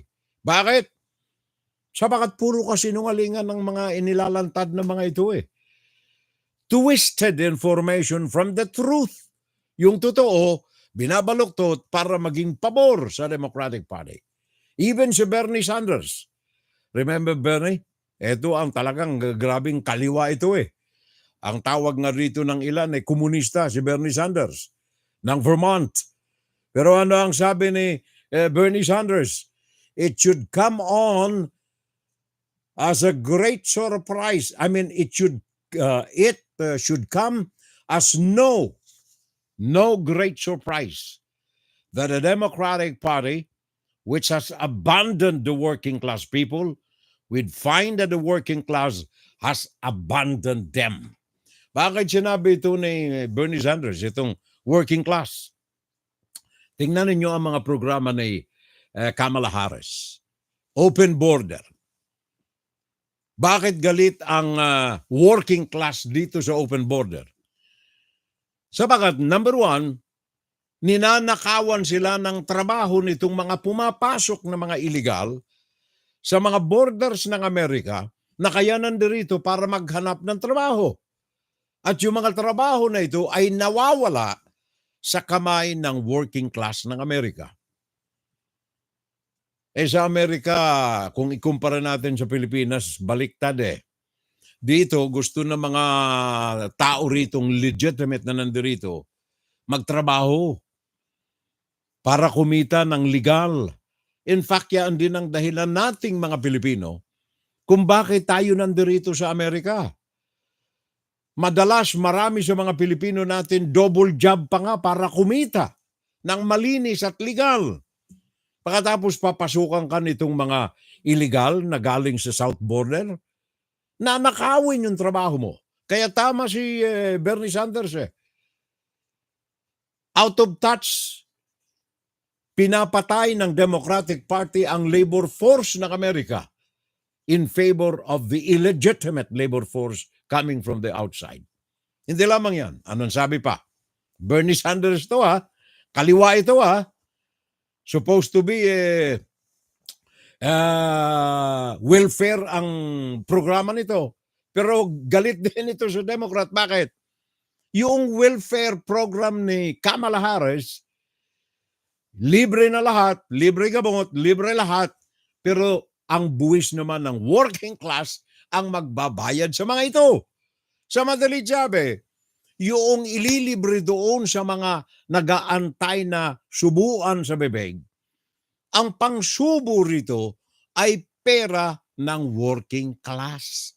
Taxes, buwis. Dalawa sa mga kadahilanan, economy and then illegal open border sa bansa. Dalawa lamang, marami pa. In fact, sabi ni Newt Gingrich, bibilis-bilisan natin ito sa unang bahagi. Sabi nga ni Newt Gingrich, pakinggan ninyo ito. Sabi ni Newt Gingrich, ito political analyst at saka magaling sa larangan ng politika. Newt Gingrich, dating Speaker of the House at saka backer ito ng Republican. Sa kanyang pananaw, ang ikinatalo ng Democratic Party ay marami.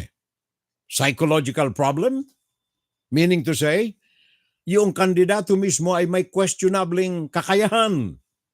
Out of touch sa tunay na damdamin ng taong bayan. Sabi nga ni Bernie Sanders. Out of touch. May problema sa psychology ang leader na tumatakbo bilang presidente ng Democratic Party. Wala sa kanilang tunay na katinuan. In fact, maidagdag ko kung walang teleprompter at walang script na binabasa, very obvious naman ito sa mga interviews sa television. Pag walang script, sasanghut-sanghut si Kamala Harris Out of touch, walang laman, hindi alam kung ano ang dapat sagot. Maraming mga makakaliwa na idea ang dala ng programa ni Kamala Harris. Makakaliwa, especially sa education. Tingnan ninyo ang mga balak nga. Well, of course, useless na pag-usapan ito sapagkat talo na ito Dinadisect lamang natin kung bakit natalo itong si Kamala Harris. Pakinggan natin na lamang si Newt Gingrich. Let's see. Well, look, I think they have an enormous psychological problem. the base of the party believes in things that are crazy, as seen by most Americans. We've been doing polling since 2018. You find, for example, 80% of the country thinks parents ought to be allowed to know what's going on in their child's classroom. Well, the hard left doesn't believe that. I could take you through issue after issue. So here's the challenge. The core activists of their party believe in a whole set of things which about 60 to 80% of the American people repudiate or against. Meanwhile, the things that they try to implement, the kind of economic policies, et cetera, don't work. And the average American is pretty pragmatic. I used to tell people I never worried about the debates because the next day people would go to the grocery store, they'd buy gasoline, and by the end of the day, they would have remembered why they didn't want the Democrats. So you have to give Trump a lot of credit. This is an extraordinary victory on a very broad front. But you also have to admit the Democrats helped all they could by making it impossible either to believe in their policies, to believe in what actually happened, or to believe in a nominee who didn't know what she stood for, clearly was not competent, and frankly, maybe the worst presidential nominee in modern times. I think that Nancy Pelosi and Barack Obama basically bludgeoned Biden to a point and manipulated other people like George Clooney into bludgeoning Biden to a point where he got out. That was their judgment. Now, it was totally anti-democracy. Remember, after all these lectures about democracy, Kamala Harris did not meet a single delegate, did not get a single vote, had no legitimacy, but she was imposed by the Pelosi-Obama bosses. Now, here's the challenge for them. One, they failed, period. And two, when I watch Joe Biden smiling, I'll tell you my personal belief. Remember the big rally in front of the White House? Yeah. I mean, I think this is so unbelievably despicable. She had 70,000 people in front of the White House. Joe's in the White House behind her. She doesn't invite him down. She doesn't give him any sense of dignity. And guess what? Halfway through her rally, he calls all of the Trump people garbage. Now, do you think, as a guy who's been in politics since 1972, that Joe may have known that would trump her, that would ruin her entire night? And do you think he probably felt kind of good? You don't invite me, baby? Let me show you what that cost. Yan ang dinig po ni Newt Gingrich, dating Speaker of the House, mga punto kung bakit natalo si Kamala Harris. Sa panig ng Democratic Party mismo, pakinggan natin ito. Pahayag ito ni Julian Epstein, analyst ng presidential elections, isang pusikit na Democratic follower. Pakinggan natin ang kanyang pahayag para mas maliwanag sa panig mismo ng Democratic Party. So I think we're in landslide territory right now. And, you and I have been talking about this for a long time now. I've been on record about this for the last 2 years. The Democrats needed to do two things to win this election. One is they needed a strong, competent candidate that could make the case and answer questions, including in unscripted environments, the way, say, a Bill Clinton could or Barack Obama could. Kamala Harris was not that person. Joe Biden was not that person. The Democratic leadership knew about that, and they tried to paper that over, and today they pay the price for that. The second thing the Democrats needed to do, as you and I have discussed many times, is they needed a sister soldier moment, not just on one issue, but just on about everything. The Democratic record and the Democratic policies are deeply unpopular, not just on 25% governments of the economy being government spending now, but immigration, crime, extremism on the Green New Deal, go on down the line. I agree with your guest here. I think what we are seeing now is a massive realignment, not just a political realignment, but a cultural realignment, because I think voters are rejecting not just the Democratic Party and their policies and their lawfare tactics, but this is also a big signal to the news media that, in my opinion, I say this as a Democrat, incredibly biased. They became activists rather than journalists during this campaign.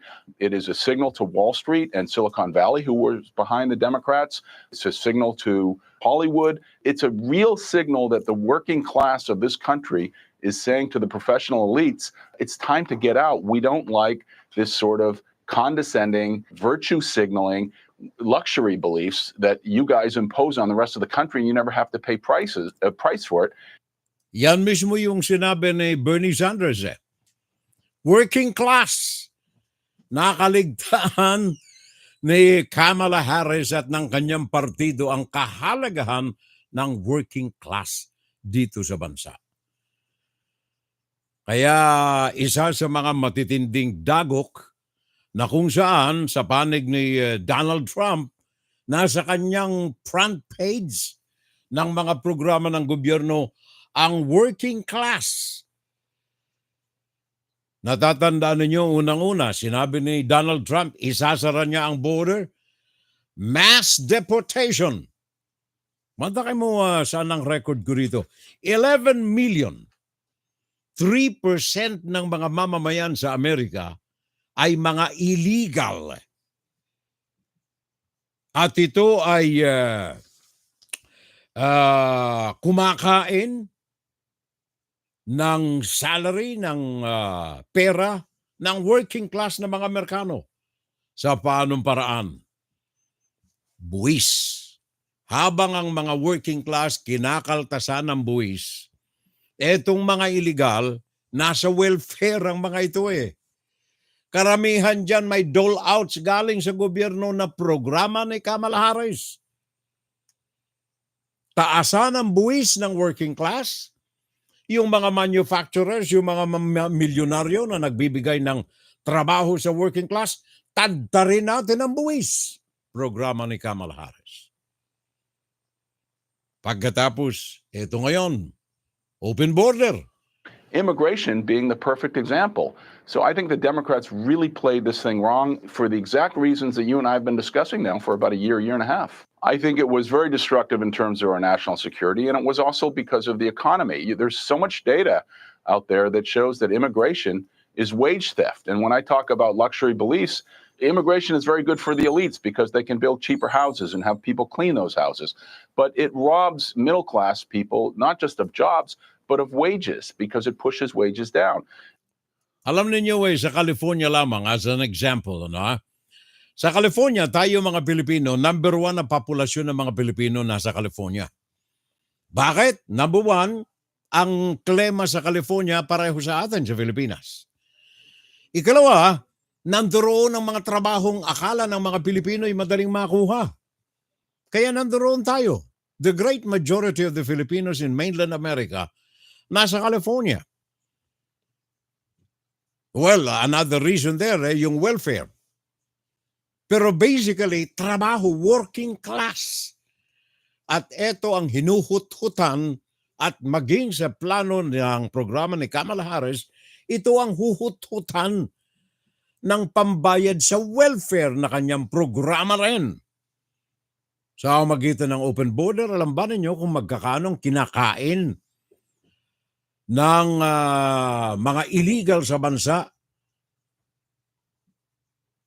na galing sa welfare na ipinagkakaloob ng gobyerno? Kumakain sila ng almost 100 billion for every 1 million. 100 billion for every 100 million na illegal na pinakakain sa magitan ng welfare, pinapabahay sa magitan ng welfare, binibigyan ng kung ano-anong libreng pag-aaral sa welfare ng gobyerno. Joe Biden, Kamala Harris. Saan galing ang 100 billion na ito for every 1 million illegals? Sa pera ng working class. At ito ay hindi binabanggit sa mainstream media sabagat kakutsaba sila ng Democratic Party. Kaya ngayon, lumantad ang katotohanan. Working class pa rin ang This is the kailangan. kind of thing that I think a lot of middle class voters really object to. One of the big differences between the Democrats and the Republicans is the Democrats really believed that they could buy votes by expanding the welfare state, new entitlements on housing, new entitlements, forgive student loans, new entitlements for small businesses. Just keep piling on the public debt. And working class voters don't like that. They find that very patronizing. What they want to see is expanding the economy and protecting jobs. And whether you agree with tariffs or not, working class voters really believe that Donald Trump was trying to protect jobs rather than to give government handouts. And that resonated in a way that's much, much more significant than I think Democrats recognize. Pains me to say this as a Democrat, but it's true. Nakita ninyo. Yan ho analyst yan Isang pusakal na Democratic enthusiast ng naturang tinig na yan, Democratic consultant din. Walang iba si Julian Epstein. Ngayon nahahantad na. Tapos na ang eleksyon Nilampaso ng Republican ng Democrat Pati yung mainstream media, sila ang unang-unang tinamaan dito Mainstream media. Sabagat puro kasinungalingan ng mga surveys na kanilang ipinakakalat, dahilan dito maging yung mga Democratic leaders and candidates naniwala sa kanilang sariling propaganda. Kaya na-diskarel. Mantakin mo California, 11 counties ng California bumaliktad sa Republican. Unexpectedly, bumaliktad sa Republican. Ang Senado, isang salaminan ito. Dati dominating ang Democrat sa Senado. Ngayon, eto na. Malayo ang agwat. Republican Senate. Ang Kongreso, halos tama na, tapos na. Republican. Ito ay dahilan sa mga kasinungalingan basically ng kanilang propaganda arm ang mainstream media.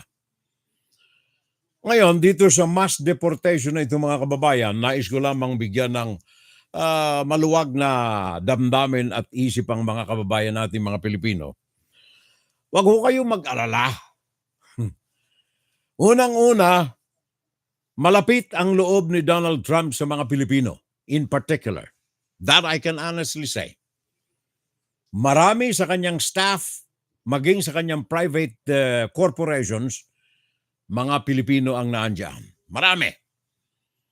Hindi lamang yan, yung kinatatakutan ninyong mass deportation, kaya kinalulungkot ko yung sabi ng ambassador ng Pilipinas sa Amerika na mag-pack up na ang mga Pilipinong TNT. Huwag muna pare ko relax lang. Mali yung sabi ng ating ambassador yan Relax lang kayo. Stay put. Trabaho lang kayo riyan. Kahit kayo TNT. Sabagat ang unang target nitong mass deportation na ito, well, of course, liban na lang pag napagkamalang kayong Latino. Kaya pag nakaharap ninyo ang ISIS, sabihin ka Homeland Security, sabihin ka ganyo, "Hoy, Pilipino ako Pilipino. Wag ko kayo mag-alala mga kapitbahay Wag kayo mag-alala. Malayo yan sa katotohanan. Uunahin muna at hindi mauubos ito sa 4 na unang taon ni Donald Trump ang mga may criminal records dito sa Amerika.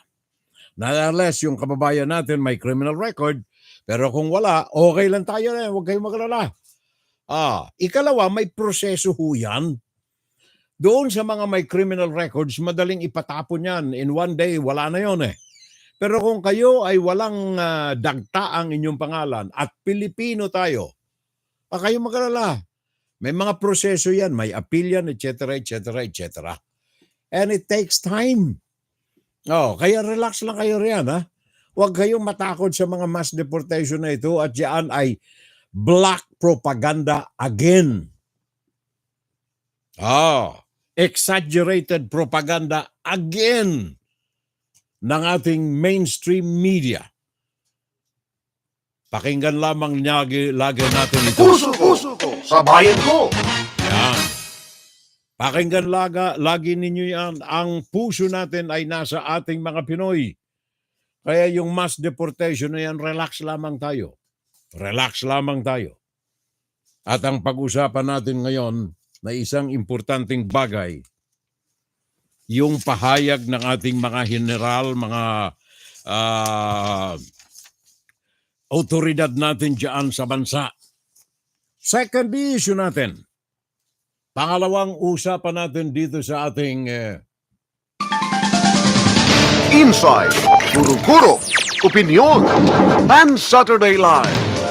Ito'y may kaugnayan dito sa pahayag ng mga otoridad natin na bakit ang bansa natin ang puso ng mga criminal elements? Bakit hindi sa Indonesia? Bakit hindi sa Thailand? Bakit hindi sa Vietnam? Bakit hindi sa Malaysia? Bakit hindi sa Singapore? Bakit sa Pilipinas? Pumupunta itong mga criminal elements na ito. Ayan ang tanong. Maging ng pinuno ng PAOK, yun ang kanyang katanungan. Bakit ang mga kriminal ay ang Pilipinas ang pinupuntahan? Sabi ito ni Gilbert Cruz sa kanyang pagkasiphayo. Pakinggan natin sandali ang kanyang mga kataga bago natin pag-usapan ng bagay na ito. Sa tinatawag na Central One Bataan, Business Process Outsourcing o BPO company na sinalakay kamakailan sa Bagak Bataan, kabilang sa mga naaresto ang isang Indonesian team leader na ayon sa Presidential Anti-Organized Crime Commission o PAOK ay wanted umano sa Indonesia na sa scamming activities. Kanina sa pakikipag-ugnayan ng Indonesian Embassy sa Pilipinas sa PAOK, napag-alamang sangkot sa money laundering at online gambling ang Indonesia. Isa't kalahating taon na raw itong nag-ooperate mula sa Pilipinas at 900 billion rupiah na o halos 4 na bilyong piso na raw ang nakukulimbat nito. Indonesia is very strict. Even for the someone for posting in the social media, this is not allowed for us. Nakikipag-ugnayan na ang Indonesian authorities para sa pagpapauwi sa kanya. Pero dahil team leader at operations manager rin siya sa BPO sa Bataan, iniimbestigahan na rin siya para sa ibang krimen. Yun ang medyo nakakalungkot. Kasi nga, dito sa Pilipinas, nagsama-sama, parang ano to, we are the world, ano? Nagsama-sama sila para manloko at mang-scam at pasamain yung buhay ng mga tao sa iba't ibang sulok ng mundo. Samantala, sumalang na sa immigration inquest ang mahigit 40 iba pang mga dayuhang nahuli sa Central One Bataan. Dumaan sa biometrics, profiling at processing ang mga dayuhan na pawang mga Malaysians, Chinese, Thai, Pakistani, Bangladeshi, Vietnamese at Brazilians. Nahaharap sila sa deportation cases kasunod ng mga nakitang paglabag sa kukulang mga permit at visa.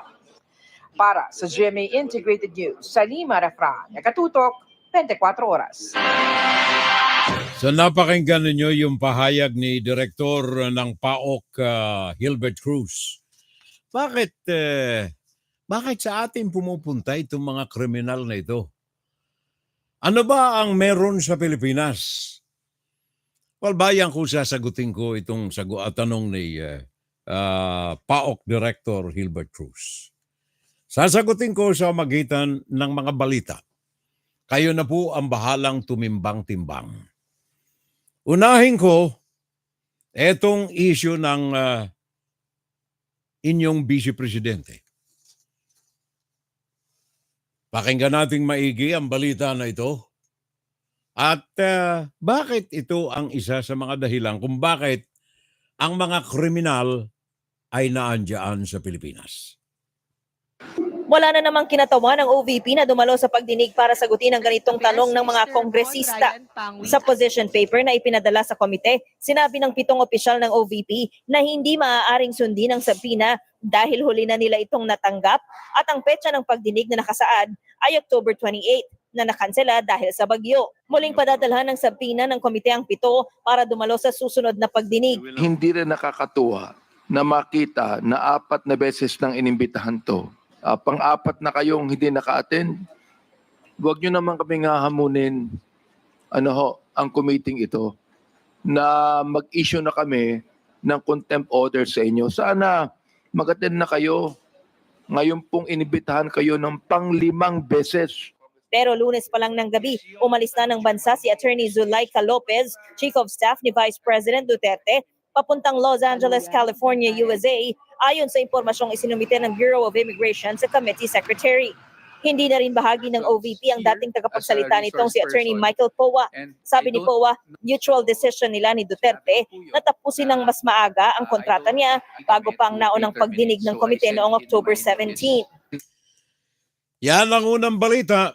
Ang sangkot dyan, Office of the Vice President. Ayaw pumunta sa hearing ng Quadcom ang Vice Presidente. Pati na ang kanyang mga tauhan, pinagbawalan na pumunta sa Quadcom. Yung kanyang second in rank sa kanyang tanggapan, umalis na. Nandito sa Amerika ngayon naglalamierda. And then pakinggan natin itong sunod na balita. Office of the Vice President pa rin.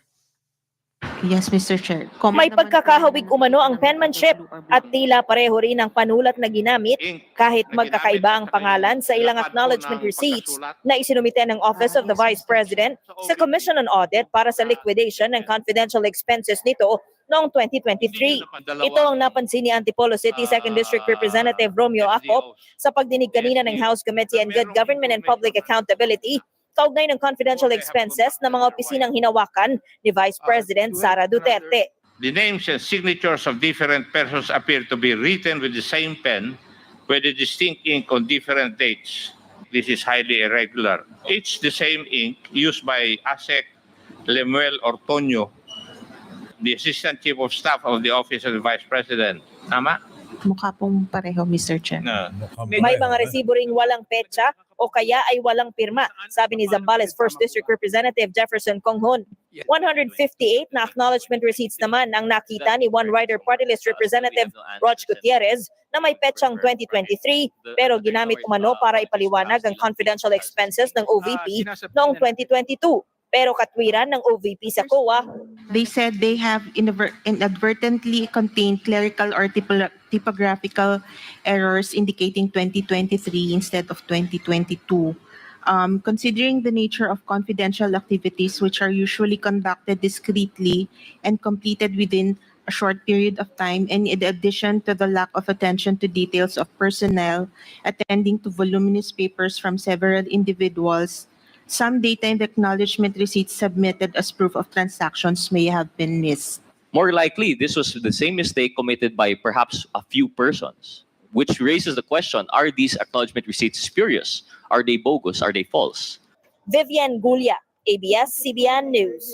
Ayaw mag-attend. Bakit? Mabubuking sa mga fabricated na mga acknowledgement receipts. Sa madalit sabi, mga bogus. Mga palsipikado ang supporting documentations. Para saan ang mga dokumentong ito, mga kababayan? 612,500,000 na kung saan ginamit ng tanggapan ng Vice Presidente, hindi natin alam. Yun ang iniiwasan na matuklasan ng Quadcom, kaya ang inyong Vice Presidente pinagbawal ang pagdalo sa hearing ng Quadcom maging ng kanyang mga opisyal. Ma'am, meron po akong isang tanong. Nakakatanggap po ba kayo ng envelope kay ASEC Paharta? Yung totoo po, ma'am. Remember, you are under oath. Aside from your allowance, from your regular budget, nakakatanggap po ba kayo ng envelope just like Yusek Mercado and Director Osias from ASEC Paharda? Yes, sir. Magkakano? Minimal amount lang po. Which is how much po? It's not even, Ayaw pang sagutin, Magkano po? it's 25,000. 25,000. A month. A month. How a many month, times a po? month. If you could recall. 3. 9? Ilan? 9 times. 9 times. From what month up to what month? Let me guess. From February to September? I think so, sir. Those 9 envelopes you received is a form of pressure on your part or on the part of the same person that asked you to sign, Miss Catalan. Am I right? Yes or no? Sagot. Maybe, Your Honor. No, it's not maybe. It's yes, isn't it? Sagot. Am I right? Maybe. Maybe, Your Honor. Thing is this, you received an envelope 9 times. Am I right? Yes, Your Honor. Is that not a form of pressure? Maybe. Did you sign a voucher for it? No. No, Your Honor. See? Yung pagbigay ng allowance sa'yo is actually subtle bribery. Fabricated acknowledgement receipts, panunuhol sa kanyang mga nakatataas na mga executives sa Department of Education, from 50,000, ito 25,000, the other one is 50,000, and some are millions. Department of Education. Malversation of fund. Pakinggan natin si Congresswoman Luistro. Tingnan natin, ano nga ba ang mga kaso nito? In conclusion, I wish to believe that the confidential fund of the Department of Education was not properly recorded at its best, or misspent or misappropriated at its worst. That there is a prima facie case of malversation, and in addition, an apparent case of breach of public trust. For us to be able to know whether there is malversation, 4 elements must be present. Number 1, there must be a public official. 2, he is the custodian of fund. 3, the fund must be for public purpose. And 4th, the public official took, appropriated, misappropriated, or consented, or through abandonment or negligence, permitted another person to take them. For the information of the public, ang malversation po can be done intentionally. We call it dolo, which is with criminal intent. And it can be done as well by negligence. We call it culpa, or by negligence. In other words, with or without criminal intent. If the 4 elements are present, which I believe they are present, there's a prima facie case of malversation. With respect to the breach of public trust, this is the violation of public's confidence in a public officer's ability to serve with integrity, impartiality, and in accordance with law. Public trust is mandated by no less than the fundamental law of the land. That is the Philippine Constitution. Yan ang tinig ni Congresswoman Luistro. Merong matibay na batayan ng malversation of public fund ng tanggapan ng Vice Presidente, ng tanggapan ng Department of Education. 612,500,000 sa tanggapan ng DepEd. 125 million sa tanggapan ng Department of Education and Culture. Ang tinuturo na gumagawa ng kasalbahihan na ito, ng kabalbalan na ito, ng pagnanakaw ng pera ng bayan, mismong ang Vice Presidente. Kaya, kung ikaw ay kriminal, tinitingnan mo ngayon yung mga pwede mong gawing hub, ang pwede mong gawing sentro ng inyong criminal activities. Pogo, gambling, mga cyber crimes, etc., etc., etc. Tiningnan mo ngayon, Singapore, hindi pwede, mahigpit dito. Thailand, hindi. Pugot ulo tayo rito eh. Vietnam, hindi pwede rin. Malintikan tayo rito eh. Malaysia, hindi pwede. Indonesia, hindi pwede. Pilipinas, teka. Dito, Pilipinas, barkada natin ito eh.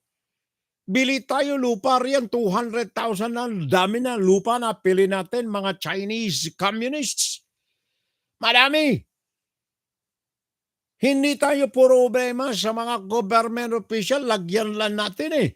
Vice Presidente nga, nagnakaw eh. Makaano na nakaw ng Vice Presidente? 612 million. Sa DepEd. Office of the Vice President, 125 million. Nung siya'y gobernador, alkalde pa, 640 million. Taon-taon na ninanakaw niya for 4 years.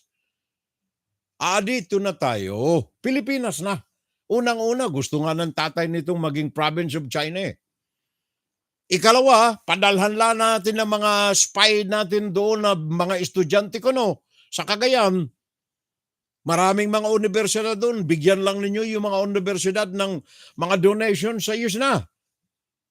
Pagpasok ninyo, magdala kayo ng pastillas, ayos na. Libre na nakapasok. At kung gusto ninyong kumita, pasok kayo sa Pogo. May sahod na kayo. May mga kurso na dahang kayo roon na pwedeng makikila na kapwa Chinese. Kidnapin natin. Ipatubos natin, kung hindi, patayin natin. Wala namang kwentang may pumatay ka ng tao sa Pilipinas eh. Yung presidente nga, may Operation Tukhang eh. Kaya itong lament, hinanakit, sama ng loob ni PAOK Director Hilbert Cruz. Nag-iisa ka pare ko. Wala kang kasama riyan. May mga nagsasabing ganyan din pero takot.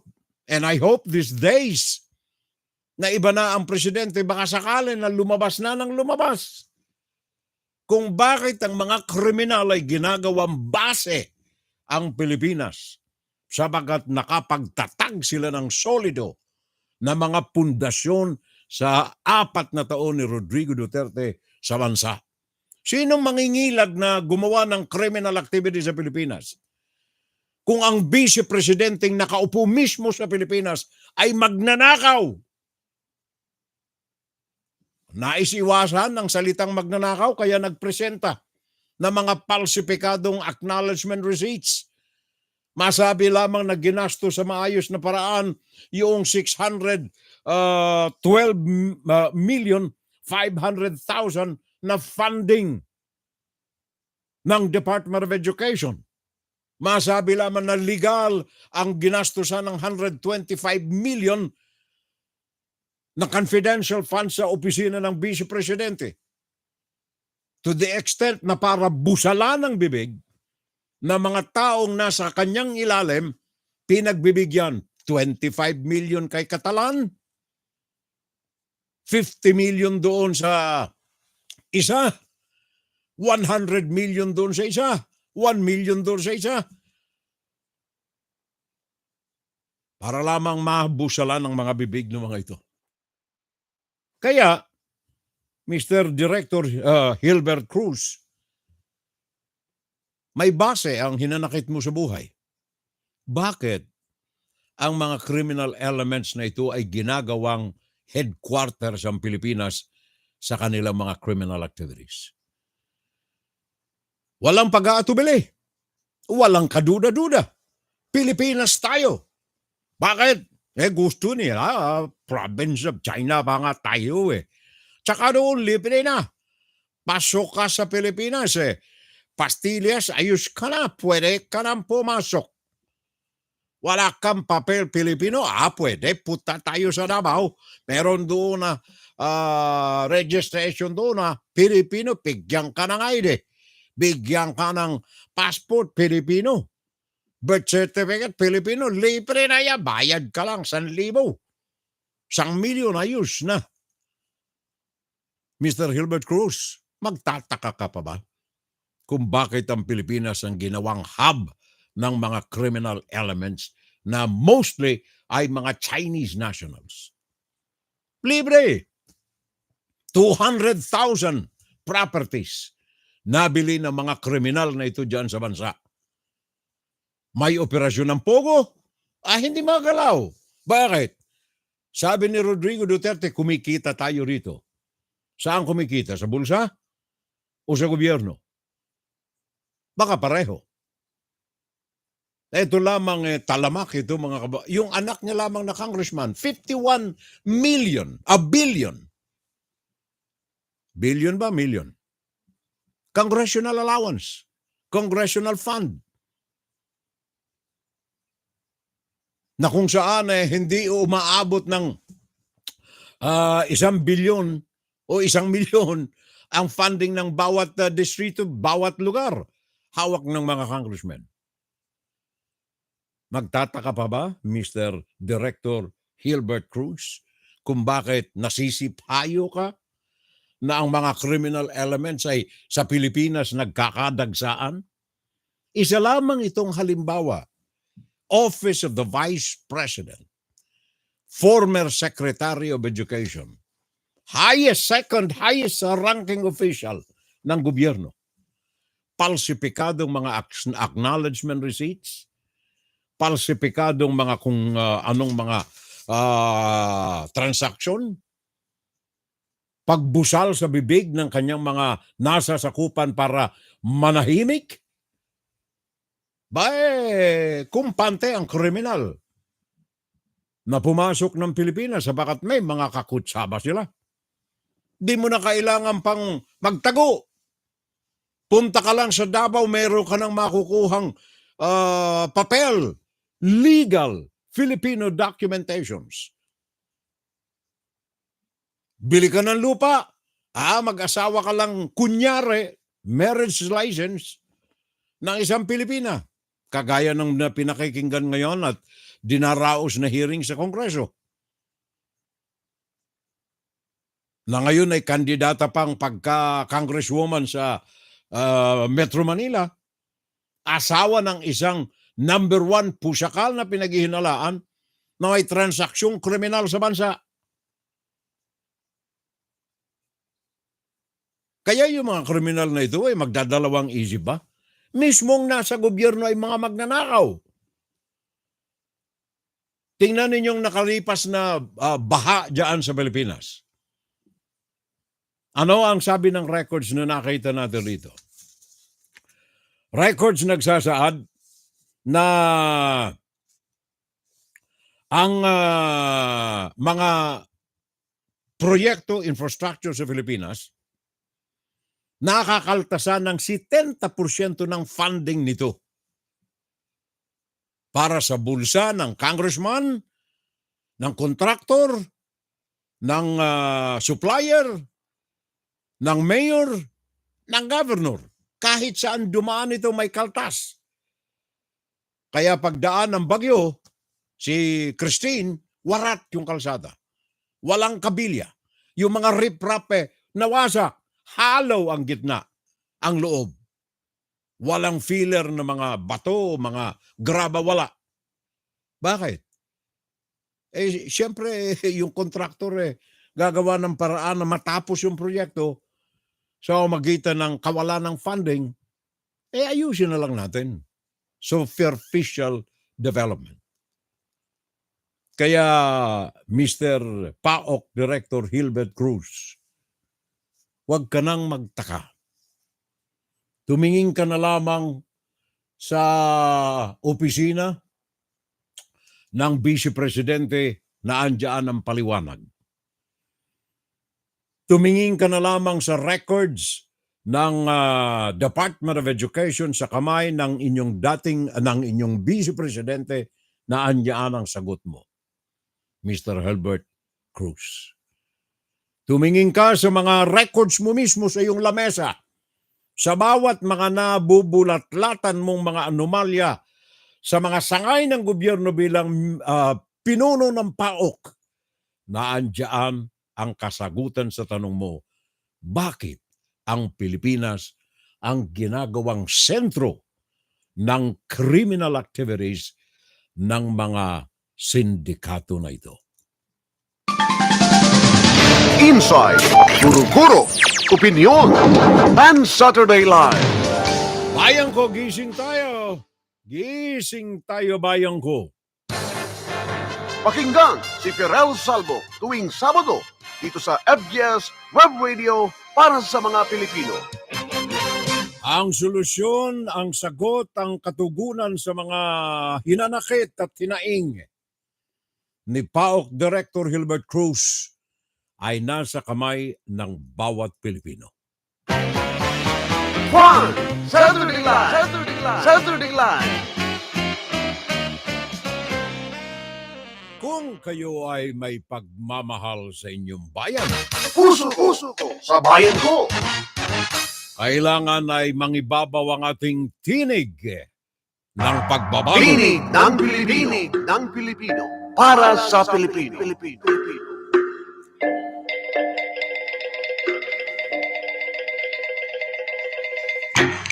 Maraming salamat na lamang kay pare ko, Edgar Allen King. Welcome back, my friend. Salamat sa kaalalay sa atin. Hi, Nancy Ong. Thank you so much for maintaining the audience. Ay Maring Margarita Villegas. Salamat din sa iyo, Maricoy. Ay Paring Rodmon. Thank you for the company. Diyan sa Murrieta, California. And of course, ang aking kumparing tunay, Paring Jesonoro. Maraming salamat, Parikoy. Ha? Kumusta kay kumare? Sabi ni Paring Rodmon, sandali ha? Get a legitimate job and pay tax.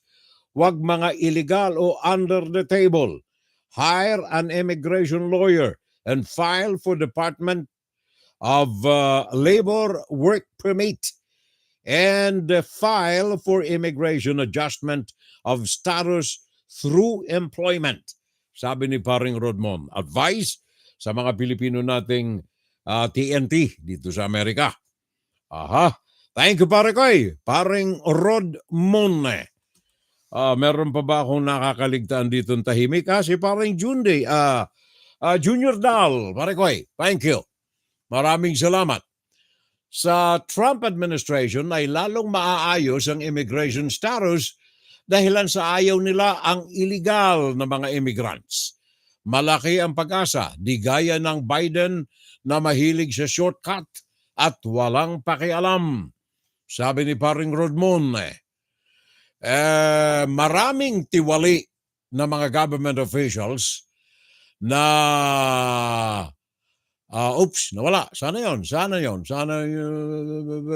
Maraming tiwali na mga government officials na madaling bayaran, pati mga law enforcement personnel. Sandali ha, hinahanap ko yung mga Paring Rodmon, Paring Jundi. Pag tinaasan ang buwis sa mga manufacturers, at the end of the day ay ipapasa lamang ito ng mga manufacturers ang cost of tax to the consumers. Bali wala rin. Hirap pa rin ang mga consumers. Exactly. Yun ang sinasabi ko kanina sa unang segment ng ating insights. Mali ang mga pulisiya na ito ng welfare. Saan kukunin ng pera? Di sa working class. Sa taong bayan. Ngayon, ang magandang mga plano nitong administrasyon ni Donald Trump is, totoo naman ito Ang Amerika kung gagamitin lamang at miminahin ang langis na nakabaon sa mga lupa dito sa Amerika, number 1 na exporter of oil ang Amerika. Kaya lamang for political reasons, ayaw bungkalin ng Biden administration itong mga langis na ito, gawa ng nakikiisa sa OPEC at sa Iran at mga bansa na kung saan nanggagaling ang langis. Kaya nag-iimporta ang Amerika. That's one reason. Yan ay dapat tandaan natin. Sa baka dyan ay malaking epekto sa presyo ng lahat ng mga pangunahing mga bilihin. Pakinggan si Fiorel Salvo tuwing Sabado dito sa FGS Web Radio para sa mga Pilipino. Mass deportation, maraming Pinoy dyan ang maapektuhan. Paano na kaya? Maapektuhan lang pare ko pero hindi ito ma-i-deport. 11 million ang mga illegal dito sa Amerika. The great majority riyan galing sa Latin American countries. And marami rito sa mga ito ay may mga criminal records. Ayon dito sa nababanaagan na magiging number one person sa Homeland Security, sa interview nyo sa kanya kagabi, sabi niya, may mga proseso tayong susundin. Although, tama yun, mass deportation, pero uunahin muna yung mga may criminal records. And I guess parang Jundi, huwag kang mag-alala, mababait ang mga Pilipino. Pakinggan si Fiorel Salvo tuwing Sabado dito sa FGS Web Radio para sa mga Pilipino. Well, nasa huling bahagi na tayo ng ating Fun Saturday Live. Mga kapitbahay, ang ating last segment. Kumusta na lamang tayo riyan, paring Nixon and Torres? Maray na aga po, Fiorel. Kay Rosana Narume, kumusta na lamang tayo? Hello tayo, etc. Etc. etc. etc. Meron pa ba ako ditong nakakaligtaan bago natin isabak itong mga pangunahing mga balita natin? Nakakalap lamang natin today, Saturday morning, dito sa newsroom nating maliit. Edgar Ellen Kalingking pare ko, thank you. Dominic De Oro, welcome na muli sa ating FSL, my friend. Dominic De Oro, sabi na good morning, Theo, watching from Toronto sa Canada. Pare ko, kaano-ano mo si Gane? Dati kong kasama nung araw sa DZXL na ngayon ay nasa Olongapo City radio station sa ngayon. Gane Oro.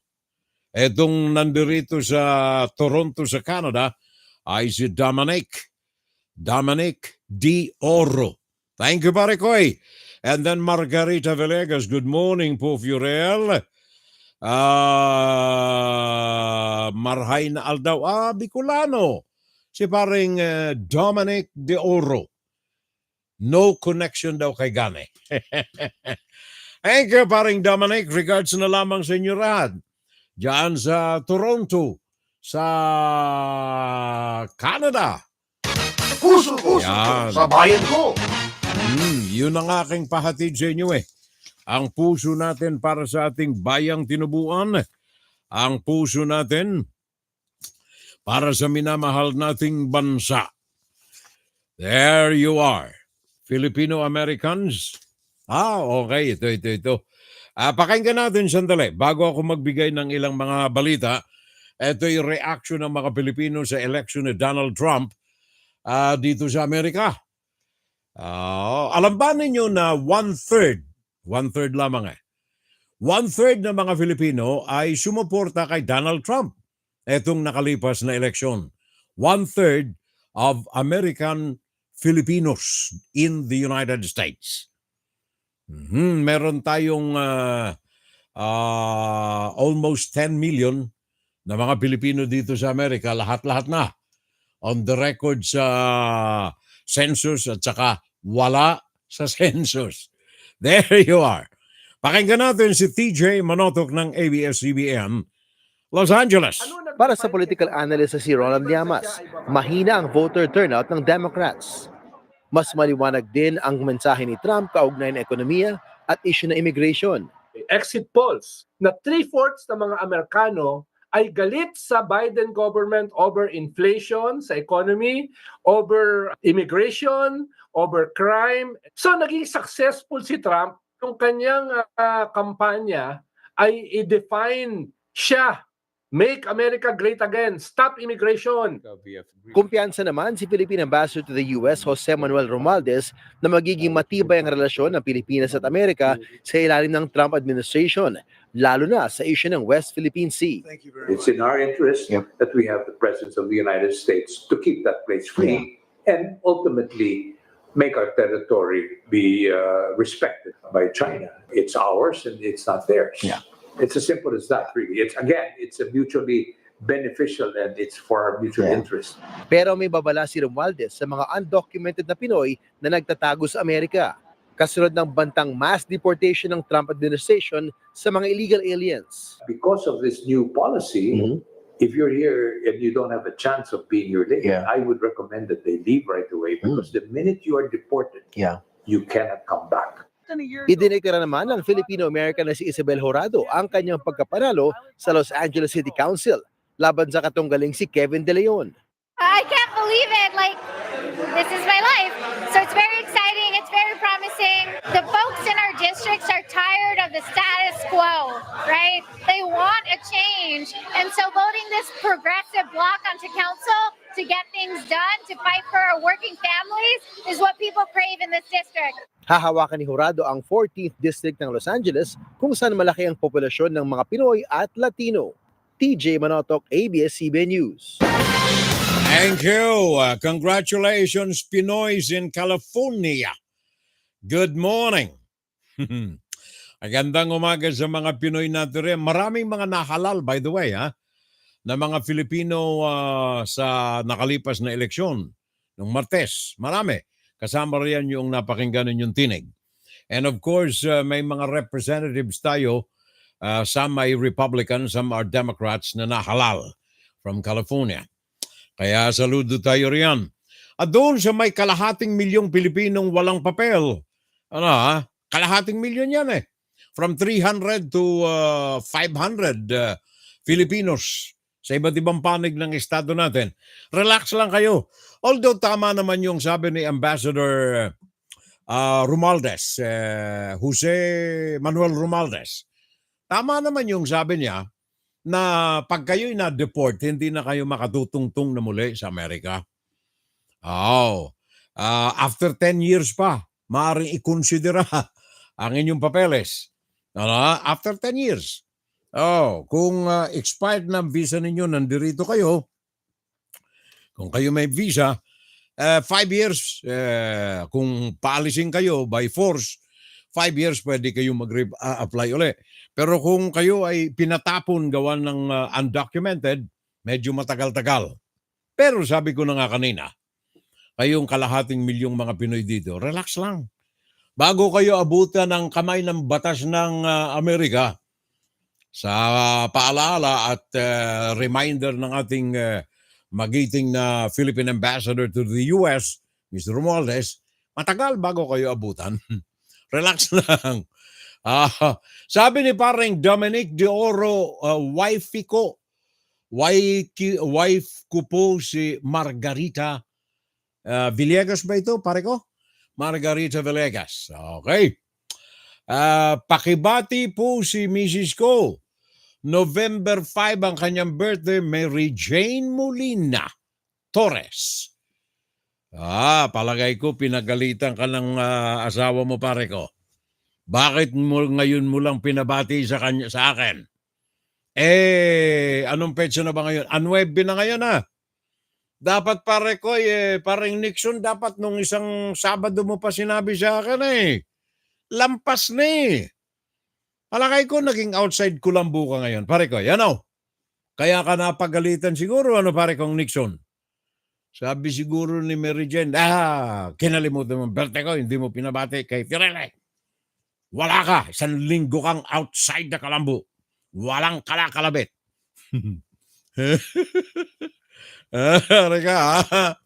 Happy birthday na lamang kay Mary Jane Molina Torres. Ang kanyang kaarawan, belated na. Sabagat November 5 pa ang kanyang kaarawan. May tama itong pare ko si Nixon Torres. Sa kanyang may bahay. May tama.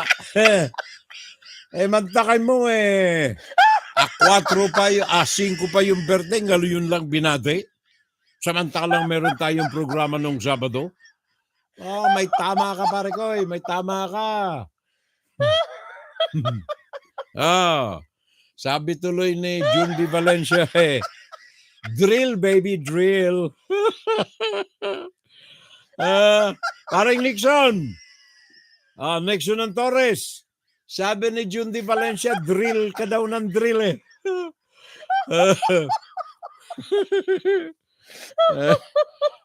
parang June Di, outside the Colombo Hindi pwede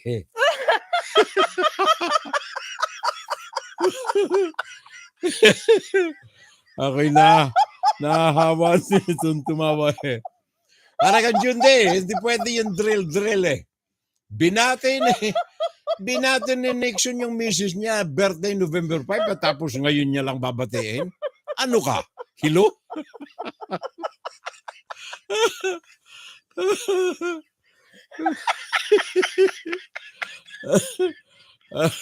Nakakahawa ang tawa mo, Marico. Mary Jane, tama na yung tawa, ha? Tawa ka ng tawa, ha? Mary Jane, Molina Torres. Happy birthday na lang, Mary Jane, ha? 5, belated. Yung asawa mo, babagal-bagal, Wala tuloy ng sabi ni paring Jundi, drill daw, drill, Wala, pare ko, wala. Talo. Talo, pare ko, talo. Tama na. Hindi kaya deep inside of Biden, gusto niya ang pagkatalo ni Harris? Abot-abot ang ngiti ni Biden when he delivered his speech after the election. Parang, ayan, tinanggal niyo ako sa presidential candidate. Buti nga sa inyo. Palagay ko, tama ka, pare ko. Palagay ko, tama ka rin, parin Jundi. Ako, ganyan din ang aking hinala, Kaya sabi ni Joe Biden kahapon, sabi niya, huwag kayong masipayo, kumbaga sa Tagalog, huwag kayong masipayo.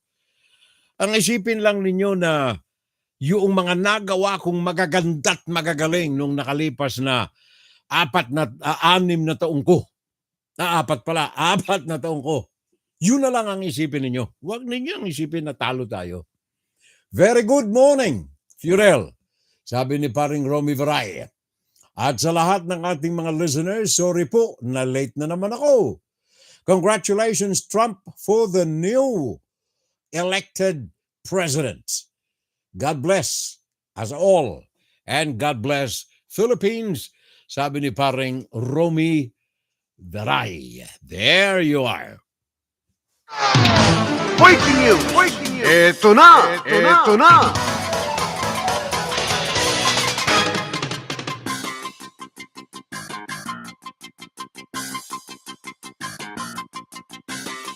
Well, pag-usapan natin itong mga hakbang na ginagawa ngayon ni Donald Trump dito sa amin sa Amerika. Maraming mga pangalan ng mga lumulutang ngayon na bubuo ng kanyang kabinete at ng lahat ng mga pangangailangan niya sa kanyang administrasyon. Libo ang kanyang kailangan para mapatakbo ayon sa kanyang kagustuhan at sa kanyang plataforma ang gobyerno ng Estados Unidos.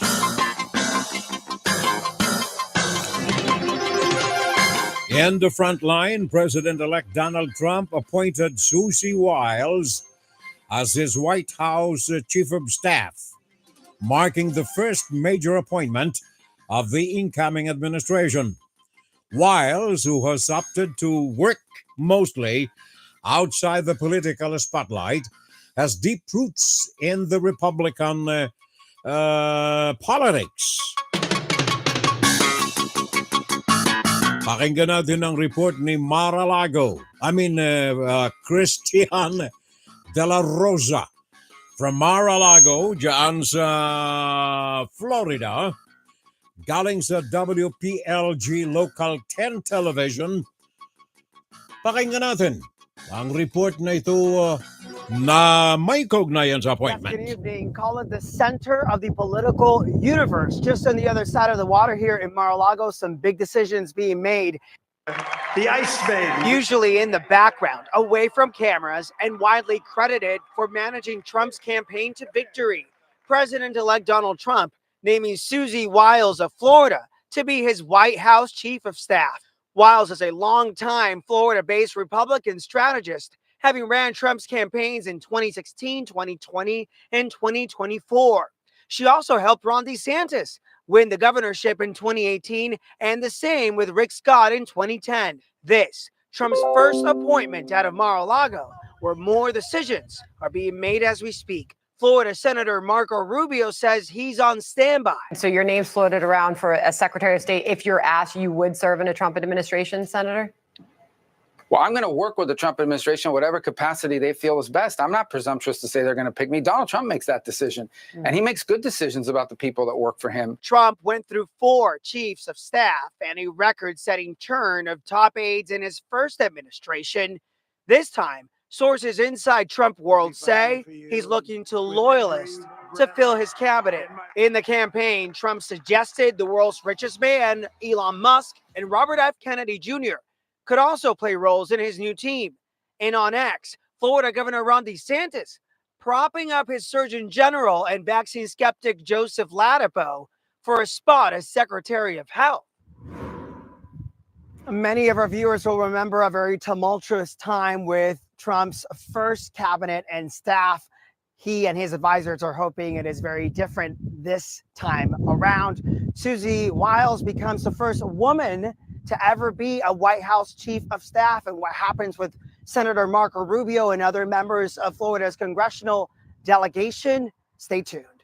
Live in Palm Beach, I'm Christian De La Rosa, Local 10. Thank you, Christian. Maraming salamat. Nandoon siya sa tagiliran ng Mar-a-Lago, yung private residence ni Donald Trump, katabi ni Maring Mirna Guillermo. Si Mir pala, kaya wala ngayon dito. Nasa eroplano siya ngayon eh. I don't know kung nandoon na sa Pinas, pero nasa eroplano ng ating kumare from Mar-a-Lago, from Florida. Punta siya sa California, and from California, LAX, I think, lipad siya punta ng Pinas. Doon magpapasko ang aking kumare. Kumaring Hilaw. Mirna Guillermo. Maricoy, thank you very much, ha? Sabi niya kasi sa akin uwi daw siya at wag ko lang kaligtaan yung kanyang biyahe sa Pilipinas. Yan si Maring Mirna Guillermo. Well, tuloy-tuloy tayo sa ating Fun Saturday Live. Ooh, wow, happy birthday. Ooh, wow, celebrate. We've been waiting all year to celebrate with you. That day is finally here, and so we sing for you. Ooh, wow, celebrate! Sabi ni paring Jundi, nasa Pinas na si Maring Mirna Guillermo. Ano ito? Susie, sabi ni Jundi. Pinakaunang babaeng chief of staff ng White House. Kaya palpak si Mark Cuban when he said that you'll never see Trump around strong and intelligent women. Maniwala ka naman kay paring Cuban pariku eh. Huwag kang maniwala kay Mike. Kaya ni minsan hindi ko dinadala ang balita kapag may pangalang Mark Cuban. Hindi ko dinadala rito eh. Napansin mo ba? Kasi wala eh. Alam mo, sabi ko na nga sa experience, sa tanda natin pare ko. Sa tanda natin. Alam ko kung sinong fake, kung sinong tunay. Kaya happy birthday na lamang. Ito, mga tunay ito ha. Mga nag-birthday noong Nobyembre sa Ace. Pare ka ha, lampas ka na. November 5 yung asawa mo. November 6, Romeo Bundalian. Miyerkules ito. And then si Judith Lungakit. Si Lance Dizon Lendicho. Si Grace Aguilar. Si Lolita Berha.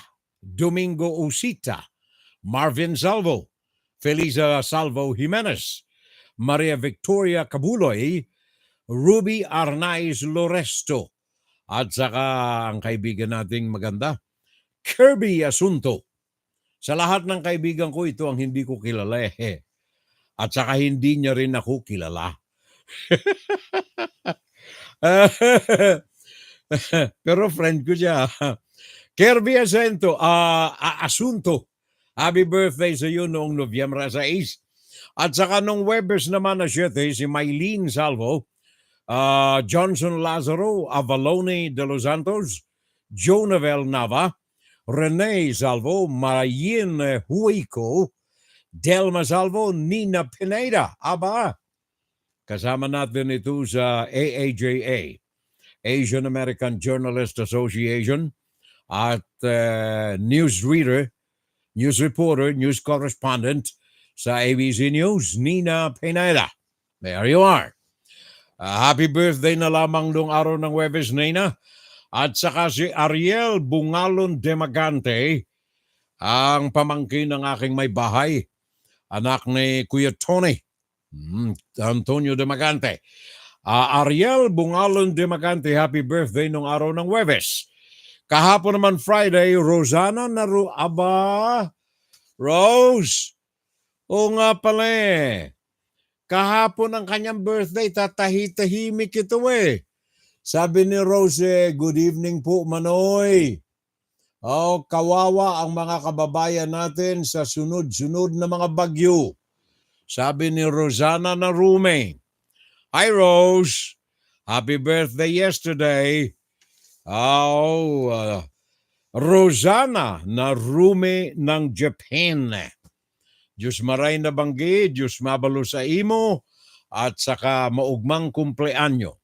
Rosana Narume. Okay. Birthday nito noong Friday kahapon. Happy birthday na lamang. Galing sa akin at sa aking pamilya, Rose, ha? At saka si Pops Lekin. At saka ang kumpare ko, kaibigan ko ito eh, Anthony Cortez. Birthday rin ni Tony kahapon. Anthony Cortez, maraming salamat sa iyong kaarawan, Tony Koy. At ngayong araw na ito, meron tayong 4 na mga celebrants. Rance D, Dan Hertes, Richard Martin Gunabe, at saka si Enrico Javier. Sa 4 na ito. Ngayong araw na ito ay mga birthday celebrants natin today. Rance D, Dan Hertes, Richard Martin Gunabe, at saka Enrico Javier. Bukas naman, 4 din ang celebrants, si Andres Caremol, Norma Mayores, Franz Reyes, at saka ang kaibigan ko rin ditong kapwa ko broker, Antonio Dabu. May-ari ng Dabu Realty dito sa Jersey City. Pare koy, happy birthday bukas Sunday. Tony, Antonio Dabu. And then on Monday naman si Diego Cuner, dyan sa Naga. Pare koy, advance birthday greetings sa Conerism ni Diego Cuner, dyan sa Naga. And then si Manolet, Emmanuel Umale, Elmer Salvo, Sabrina Paminiano, Faye Javier, May Verata Galuz, at saka si Dr. Rod at saka Dr. Elma Castillo. Happy birthday on Monday. Dalawang mga kaibigan natin very active sa ating lipunan ng Filipino-American communities dito sa tri-state area. Dr. Rod at saka Dr. Elma Castillo, happy birthday on Monday, November 11. Sa Martes naman, si Rolly Boy Huico o Huinio. Rolly Boy Huinio. And then Renaline Gia, Marivic Santos, Bobby Enciso, Monique Medrano, Cyril Avila Alejandria, Eric Abuyan Nagapatan, Thomas Tiongson, Rose Sarial, at saka si Joni Lacson. Sa lahat ng mga celebrants natin at yung mga hindi natin nabati, sabagat wala yung kanilang mga pangalan dito, pero nagdiriwang na mga kaarawan simula noong Miyerkules hanggang sa darating na Martes. Kasama na rin ho kayo sa panalangin namin na sana'y maging masaya, maligaya ang inyong mga darating na mga araw at ng buhay. Happy birthday na lamang sa inyo lahat. And of course, wag nating kaligtaan kapag tayo'y nagsisilibra ng ating mga kaarawan. Eto na ang pare ko'y.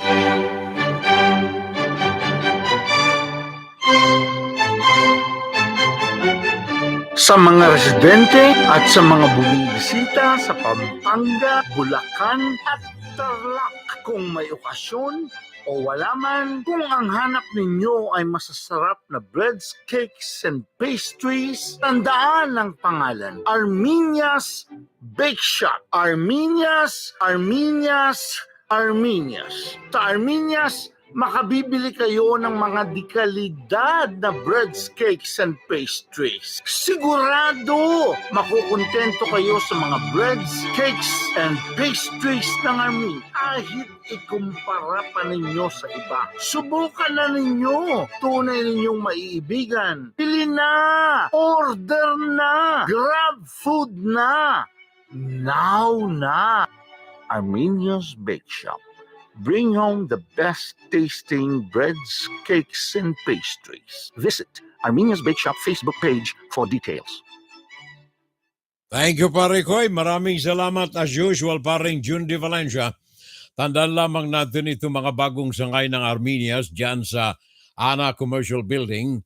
Naandyan yan sa San Pedro, Santa Ana, sa Pampanga.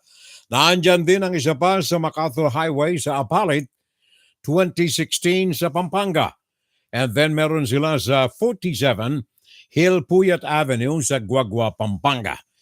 Yan ang mga bagong bukas na sangay ng Armenia's. And then of course, naandyan pa rin ang kanilang mga dati ng sangay nito sa Kingsborough Building, San Fernando, Pampanga. Diyan sa 24 Montang Avenue sa Balibago, Angeles City, sa Unit 1 Business Center, 408 Santo Rosario sa Angeles City, Pampanga. Meron din sila sa Malolos sa Unit 4 sa DB Building, 422 MacArthur Highway sa Malolos, Bulacan. And finally sa Tarlac, Tarlac. City Walk, Zamora Street, Tarlac City sa Tarlac.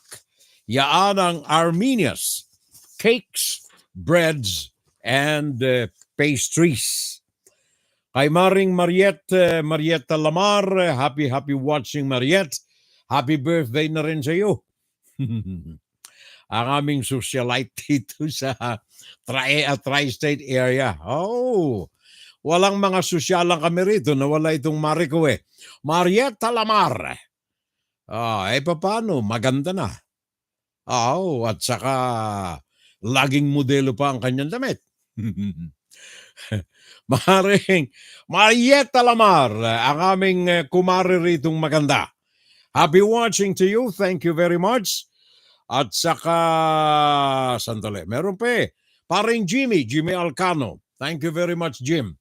Maraming salamat din sa alalay sa atin. At saka sabi ni paring June Day, sandali ha, ang dami itong sinabi niya eh.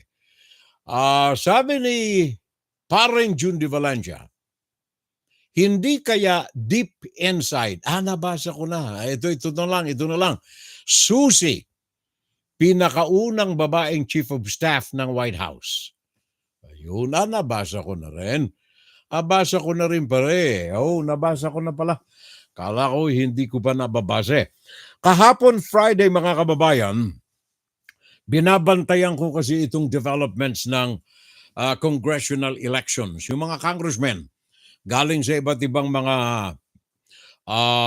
estado sa Amerika, 50 states of America. Binabantayan natin itong mga records ng mga congressmen gawa ng medyo gigiray-giray pa hanggang ngayon. Bagaman as of today, Saturday morning, dito sa amin sa Amerika, almost definite, makukuha na o kaya nakuha na ng Republican ang majority vote. sa Kongreso at 218 ay panalo ka na. Makuha mo yan, 218, panalo ka na. As of yesterday noontime, ang sigurado ng nakuha ng Republican ay 211. So, 7 estado na lamang, 7 congressional seats na lamang ang pinaglalabanan as of yesterday noon. 7. Ngayon, sa trickle of reports na pinadadala ngayon, galing California, galing sa Nevada, yung iba, etc., ay nakalalamang na, although hindi pa official ang deklarasyon. So, as of yesterday, at 5 o'clock in the afternoon yesterday, ito po yung report na nakuha natin. Nasa balag ng alanganin pa rin ang Capitol Hill. Galing ito kay Chad Pergram, Fox News Senior Congressional Correspondent. Sa Capitol Hill, sa report niya kagabi na alas 5 ng hapon. Maybe a couple more days. Republicans are, however, inching toward the majority in the House. It's about the math. Right now, there are 211 GOP seats, 199 Democratic seats, 25 seats remain uncalled. The magic number is 218.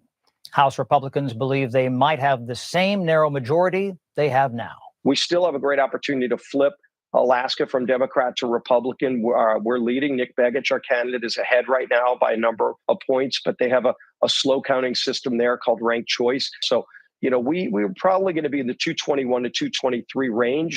Democrats are still not conceding the House. They believe they flipped a seat in Oregon and held a deeply red district in Washington. But some Democrats say it's time for a reality check.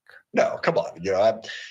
We no longer have to act positive in order to keep people fired up for the election. The election happened. I can look at numbers as well as anybody else can. I do not feel confident about the House. In the Senate, the GOP expects to have at least 53 seats. That's a gain of 4. Republican Dave McCormick knocked off 3-term Pennsylvania Democrat Bob Casey yesterday. But Casey is not conceding. I'm not sure exactly whether there'll be a recount or not. There's 30. I'm up by 32,000 votes. It's been clear for some time that the math didn't work, that there was no path to winning for Senator Casey. Now, Casey says there are about 100,000 ballots which need to be counted. The only outstanding Senate races right now are in Arizona and Nevada. Both Democrats Ruben Gallego and Jackie Rosen lead in those races. Thank you. Maraming salamat, Chad Pergram, ang ating Fox News Senior Congressional Correspondent, sa kanyang report dyan as of 5 o'clock yesterday, Friday, U.S. Eastern Standard Time. Ngayon ay may mga developments kaming mga nakukuha. Ayon sa report na natanggap natin, meron pang mga 20 na mga races ang binabantayan ngayon. At ito ay sa may 10 mga distrito na kung saan 11 dito ay mga Republican-dominated. Ito as of this morning, Saturday, Eastern Standard Time, ang ilang mga binabantayan dito ay ang California, Nevada, na kung saan ay halos nakasisiguro na rin na magkakaroon ng flip from Democrat to Republican ang mga bilang ng mga congressional seats na manggagaling sa mga ito as of today, Saturday. And then, of course, sa Senado wala nang kajuda-juda. Ang Senado ay kontrolado ng Republican ngayon. And then ang Kongreso, sabi nitong mga tabulators and analysts sa panig ng Republican, wala nang kaduda-duda ito na majority ang Republican sa Kongreso rin. Samantalang yung mga Democrats na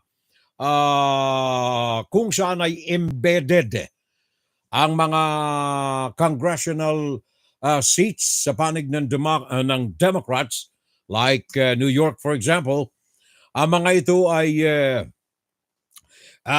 nakikitang nagkaroon din ng flipping. Ay kangay pagbabaliktad yung mga dati ay pusakal na Democrat, ngayon ay may mga Republican na maaring makuha at mag-qualify sa congressional seat. Yan ang Nebraska and then of course ang California. Bagaman nanggagalaiti pa rin sa pagkapit ang mga hopeful na mga Democrats na maging kinatawan ng kanilang mga estado sa Kongreso ng Amerika. Paring Ed, di ba? Paring Ed Tolosa, nakaboto ka ba, Parikoy? Si Maren Didi, nakaboto rin. Ang aking kumparing tunay ito eh. Ngayon ko lang nakita yung pangalan niya. I apologize, sir. Ha? Ngayon ko lang nakita, kaya ngayon lang kita nabate. Paring Ed Tolosa at saka Maring Didi Tolosa, bakasyon muna sa pahinga muna sa dito, di ba? Naglalamyer dito mga pare ko eh. Naglalamyer na. Kaya akala ko alari ito eh. Lamyer na kasi eh. Ang kumpare kong tunay, ang aking kumparing Ed Tolosa. By the way, nabanggit ko na rin lang si pare ko nais ko lamang na ipaalala sa mga kapitbahay natin dito sa Amerika. Ito po'y galing dito sa ating konsulada. Ang konsulada natin dito sa Amerika bukas Sunday, paalala ko lamang, ito'y courtesy ng ating Philippine Consular Office sa New York. Bukas Sunday, alas 4 po ng hapon, ay merong Filipino as artist. Ito ay shaping the American narrative. Saan ito gagawin? Ang pangunahing personality dito is Rowena Arrieta with Elizabeth Rojas Debrish, dancer, choreographer, and then Jared Farcone. Ito naman ay dancer and choreographer. Gaganapin, admission is 250. Mabigat, aray.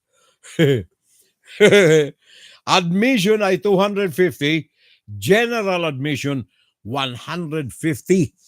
Saan gaganapin ito? Let me see. Saan gaganapin ito? Alas 4 ng hapon sa Alley Studio, 405 West 55th Street sa New York City. Okay. Maaari kayong bumili ng ticket sa magitan ng Zelle dito sa Filipino as Artist featuring Rowena Arrieta. There you are.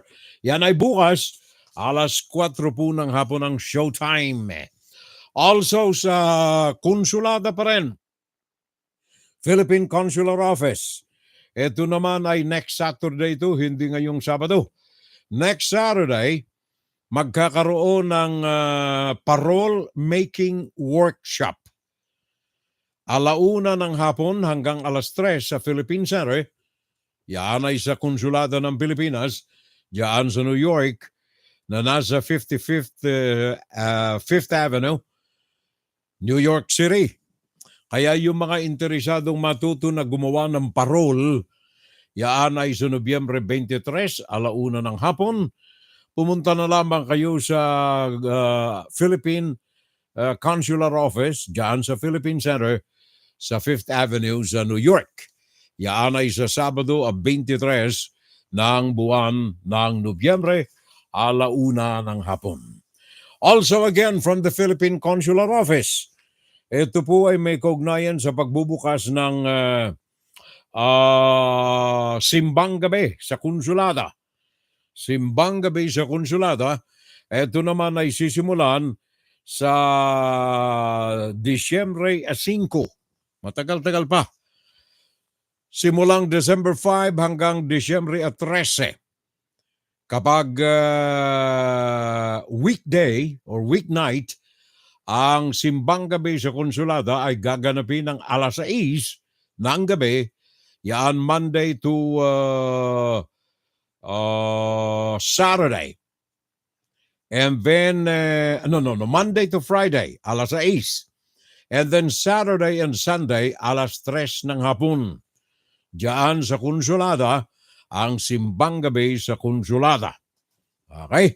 Gaganapin ito diyan sa Kalayaan Hall, second floor ng ating Philippine Consulate Office. Disyembre at 5 ang simula hanggang Disyembre at 13. Yan ang simbang gabi sa Konsulada. Alright? Paalala po lamang yan sa ating mga kapitbahay. Yan ay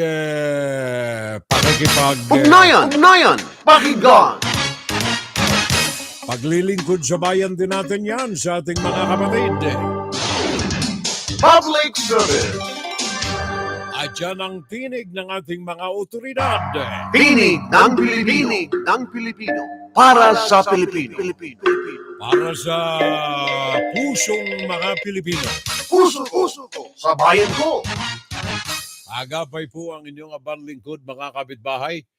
Mirna and I will meet on November 11 at 6 o'clock for dinner. Pare Koy, parang June de Valencia. Ikain mo na lang ako, pare Koy. Pakinggan si Heneral Salvo tuwing Sabado dito sa FBS Web Radio para sa mga Pilipino. Well, tuloy-tuloy pa rin ang ating palatuntunan, mga kapitbahay.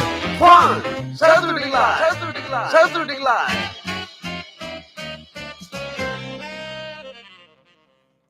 By the way, itong ating mga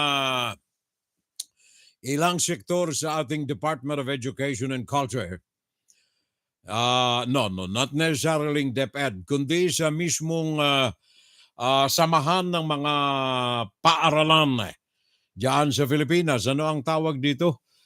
Samahan ng mga COCOPEA. There you are.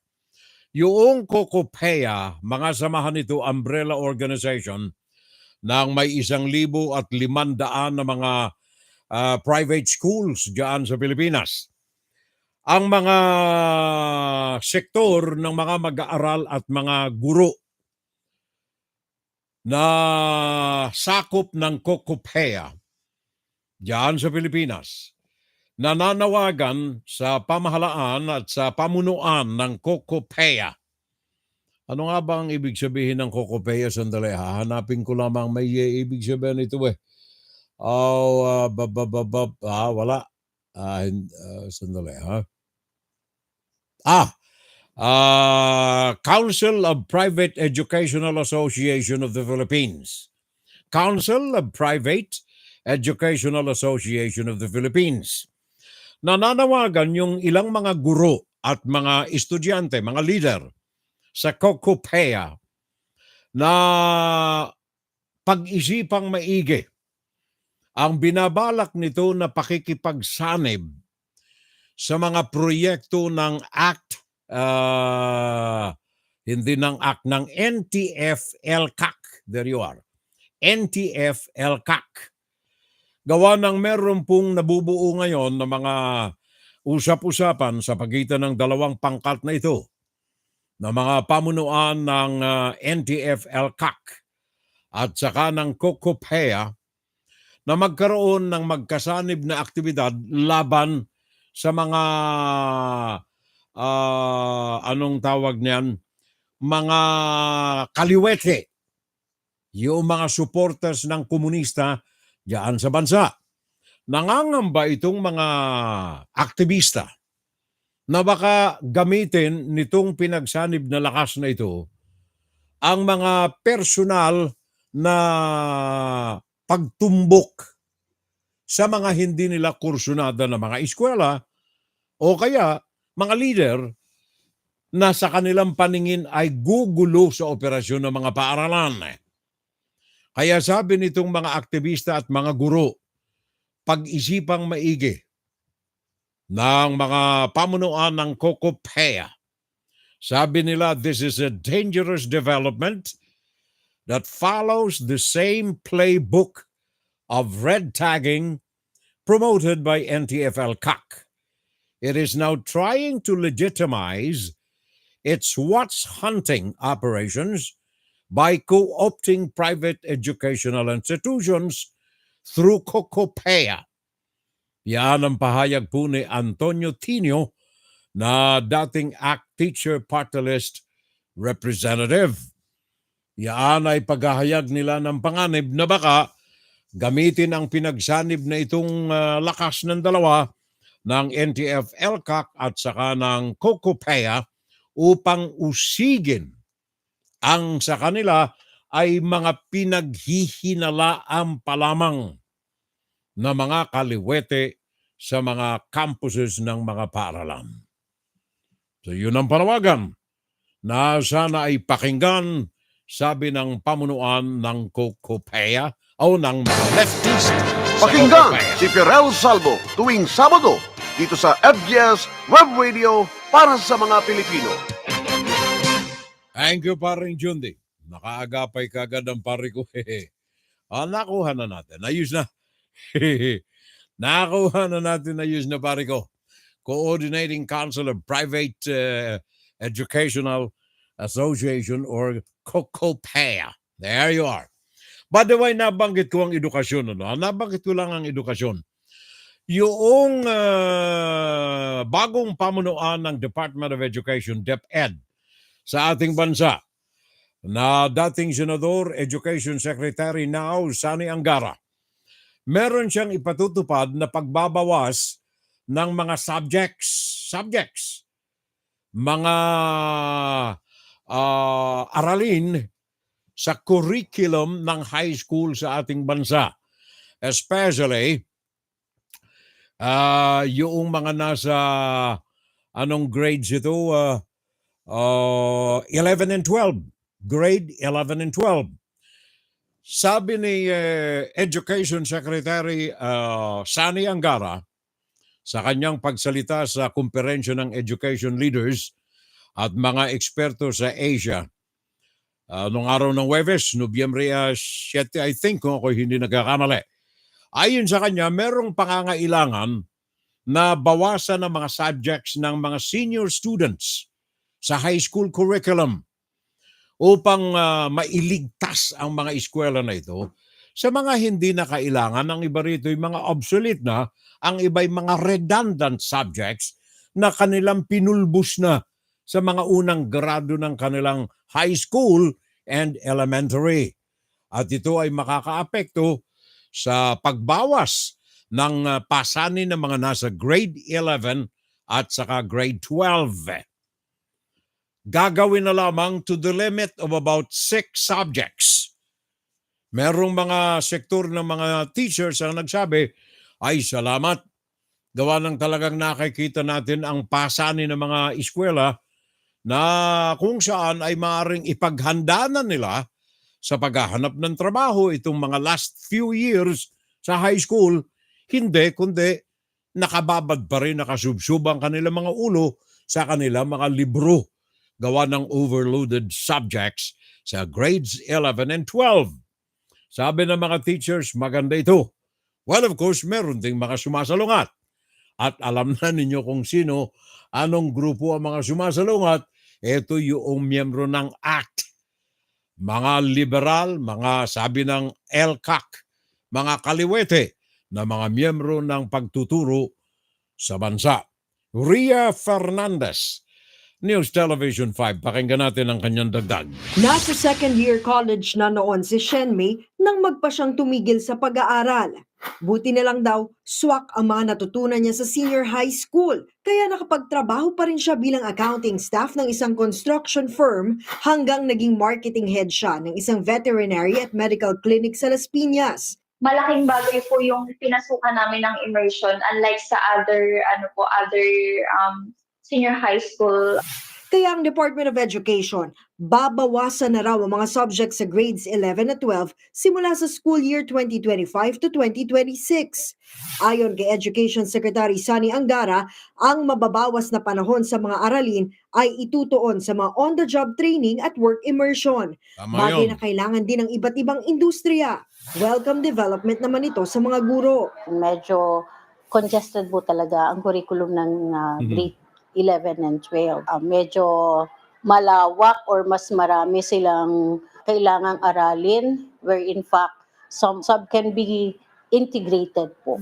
Nakikipagtulungan na raw ang Employers Confederation of the Philippines sa DepEd para maisakatuparan ito. Sana yung mga learning for literacy sa work literacy. And even yung mga research nila, it should be tailored na we will be working, yung mga industry should be working with the schools to try to reach out to them kung ano yung mga kailangan.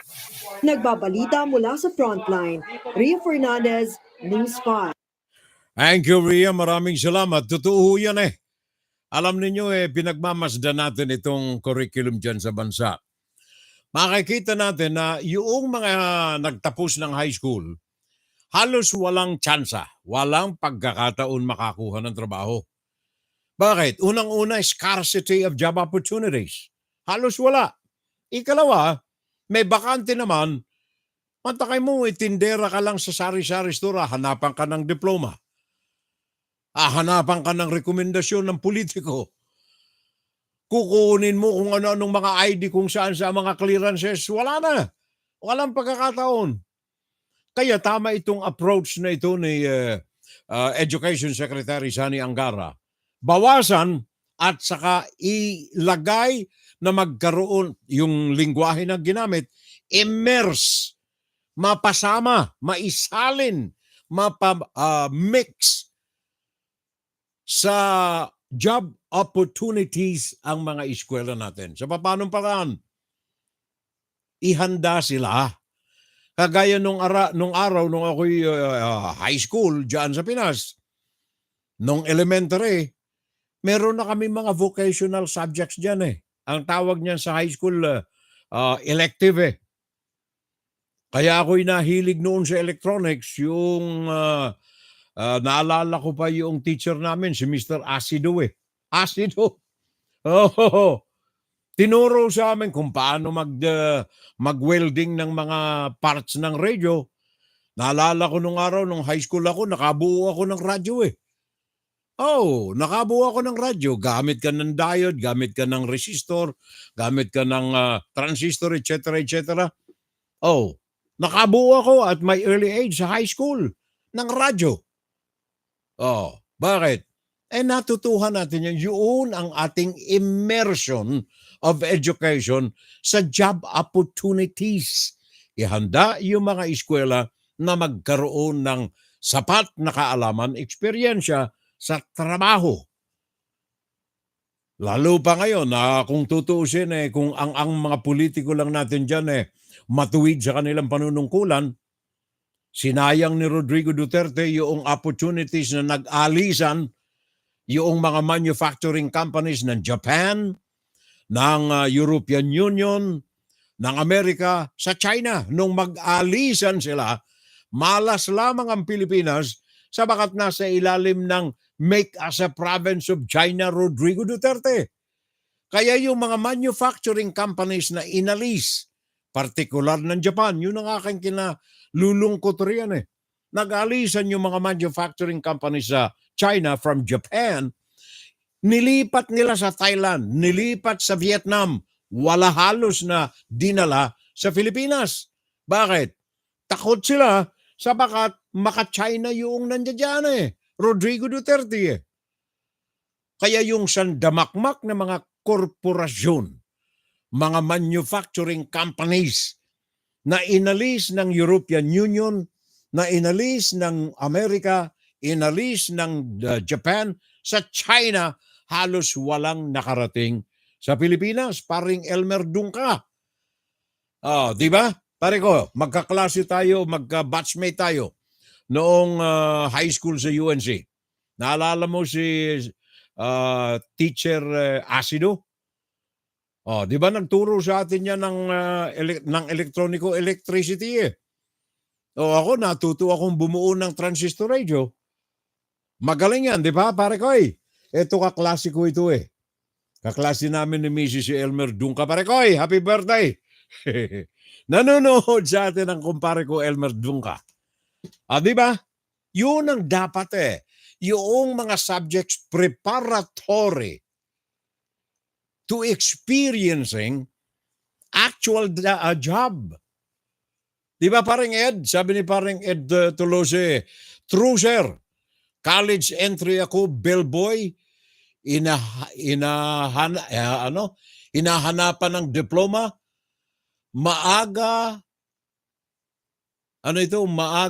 magagalit na sana ako eh. Kaya lang sabi ng nag-interview, kahit gwapo ka, diploma pa rin. Pare ko alam kong gwapo ka talaga pare ko Ala, tama yun eh. Si paring Ed Tolosa, mantakay mo, eto nakasungkit ito ng American Dream eh. Retired na siya, kaya sandamakmak na ang kanyang pambiyahe ngayon eh. Kung saan ang lupalop ng daigdig. Nagtutur itong mag-asawa eh. Pareho sila natirado eh. Nakasungkit ng American Dream. Sabi ni paring Ed Tolosa, totoo yan, Firel. Sir, sabi niya, college entry ako, bellboy.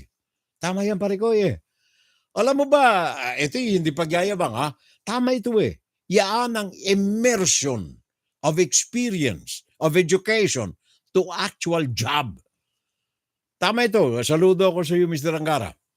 Sabi ni parang Ed, nung college siya, nagatrabaho siyang bellboy. Pero nung pumasok siyang bellboy, hinanapan siya ng diploma pa. Hinahanapan ng diploma. Magagalit na sana ko, kaya lang, sabi noong nag-interview sa akin, kahit ka gwapo, diploma pa rin ang kailangan. Diba? Kami ni Mrs. Ito hindi pagyayabang ha. Nung kami high school, well of course, aktibo kami sa high school, ganyan. Wag na. Tama na. Pero kami nagtrabaho, ang asawa ko nung araw, drama talent sa radio station nung araw eh. Ako naman kinuha naman ako noong mga announcers noon sa ABS-CBN, Bert Neri at saka Roger, anong apelyido ng Roger? Villamor, there you are. Mga taga-ABS, mga big time ng announcers namin nung araw yan eh. Sabi niya, magandang boses nitong bata na ito eh. High school ako eh. Miyembro ako ng Thespian, yung stage drama guild. Sabi niya, magandang boses itong bata na ito. Punta ka nga sa DCRB. Mag-break ka roon. Ako naman. Punta ako ng DCRB. Layo noon eh. Mantakay mo, madalas tricycle. Kalayasa. Makapunta ka sa DCRB sa Kanaman. Pagkatapos upo ka riyan habang umiinom sila ng beer. Si Roger Villamor at saka si Bert Neri nung araw. Doon sila sa library ng DCRB umiinom ng tumatagay ng beer. Pinabibili sa akin, Noy, bili ka nga ng beer doon sa kanto. Dalhin mo itong bote na ito. Bote ng soft drink eh. Huwag mong dalhin dito yung bote ng beer ha. Itong bote ng soft drink, lagay mo yung beer. Sabihin mo sa tindera roon, sari-sari store, lagay yung laman ng beer sa bote ng Coca-Cola. Ayaw mahalata, magagalit yung management eh. Upo ka riyan sa announcer's booth. Bigay ka lang ng station break ha. Sabihin mo lang, ang oras po natin, 11:00 ng gabi.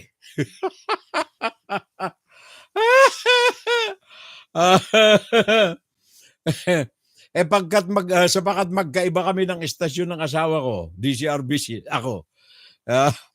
Philippines Broadcasting yung asawa ko, doon nagdadrama eh. Sabi ko, baka masungkit ng ibang gwapo yung asawa ko roon eh. May announcer doon na kaibigan din namin ng asawa ko. Medyo pabor din sa, anong pangalan noon? Yung yung mabait na may kapatid na babaeng kaibigan mo rin. Hindi si Roger, hindi si Bert Neri, si si Jess Bolante Jess Bolante. Sabi ni Jess, dito ka nga, Virel. Nandito rin lang naman si Hilda, dito ka na. Kwan din tayo roon, utusang. Break ka riyan ha. May script dyan, DZBB at DZEB.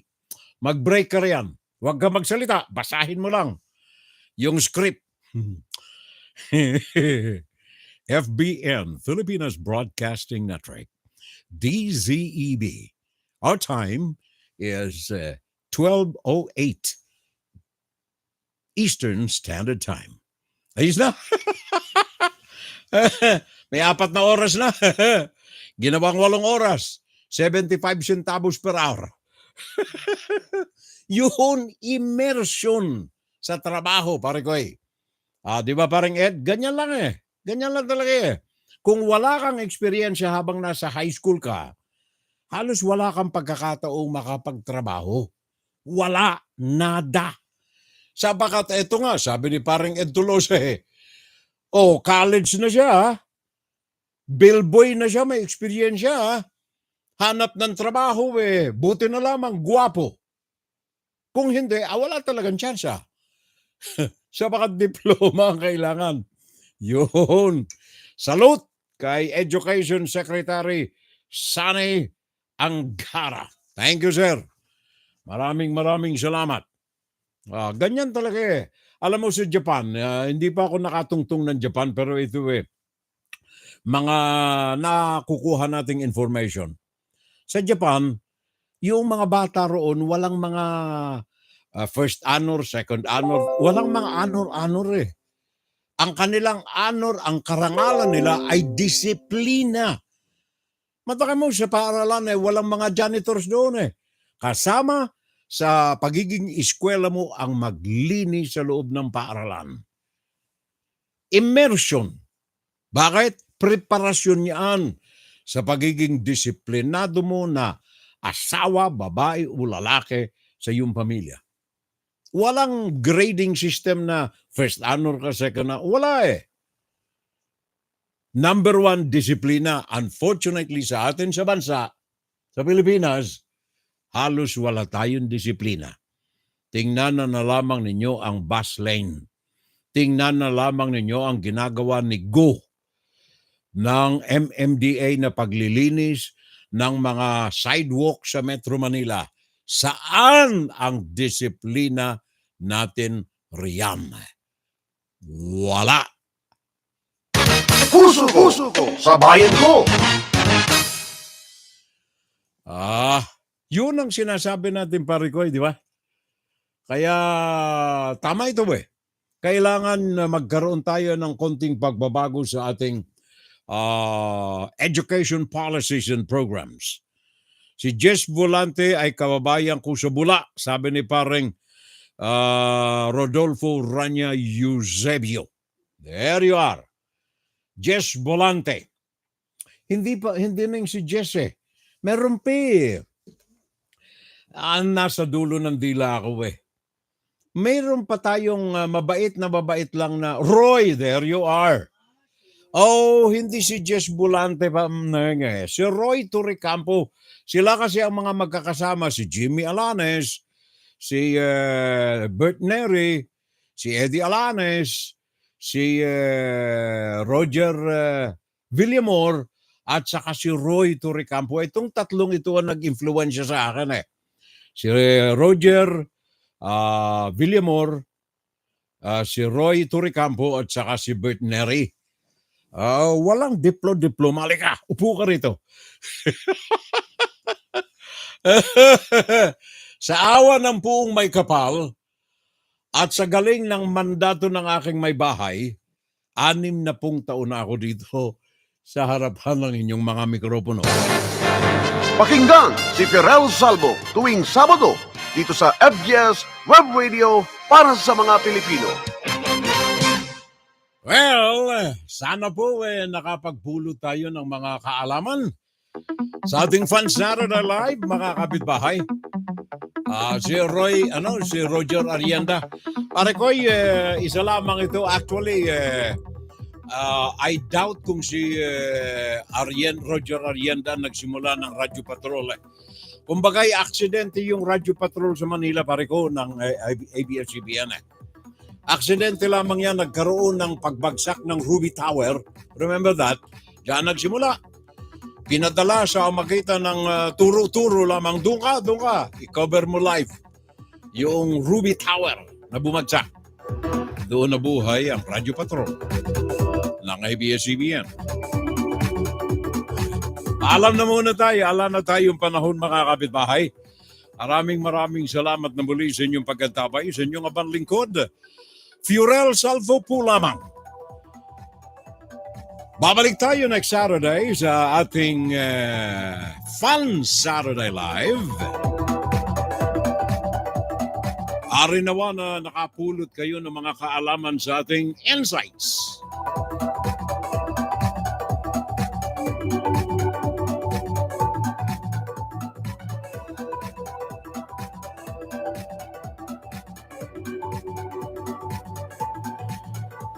Maraming salamat po sa lahat ng mga kaagapay natin sa YouTube at saka Facebook.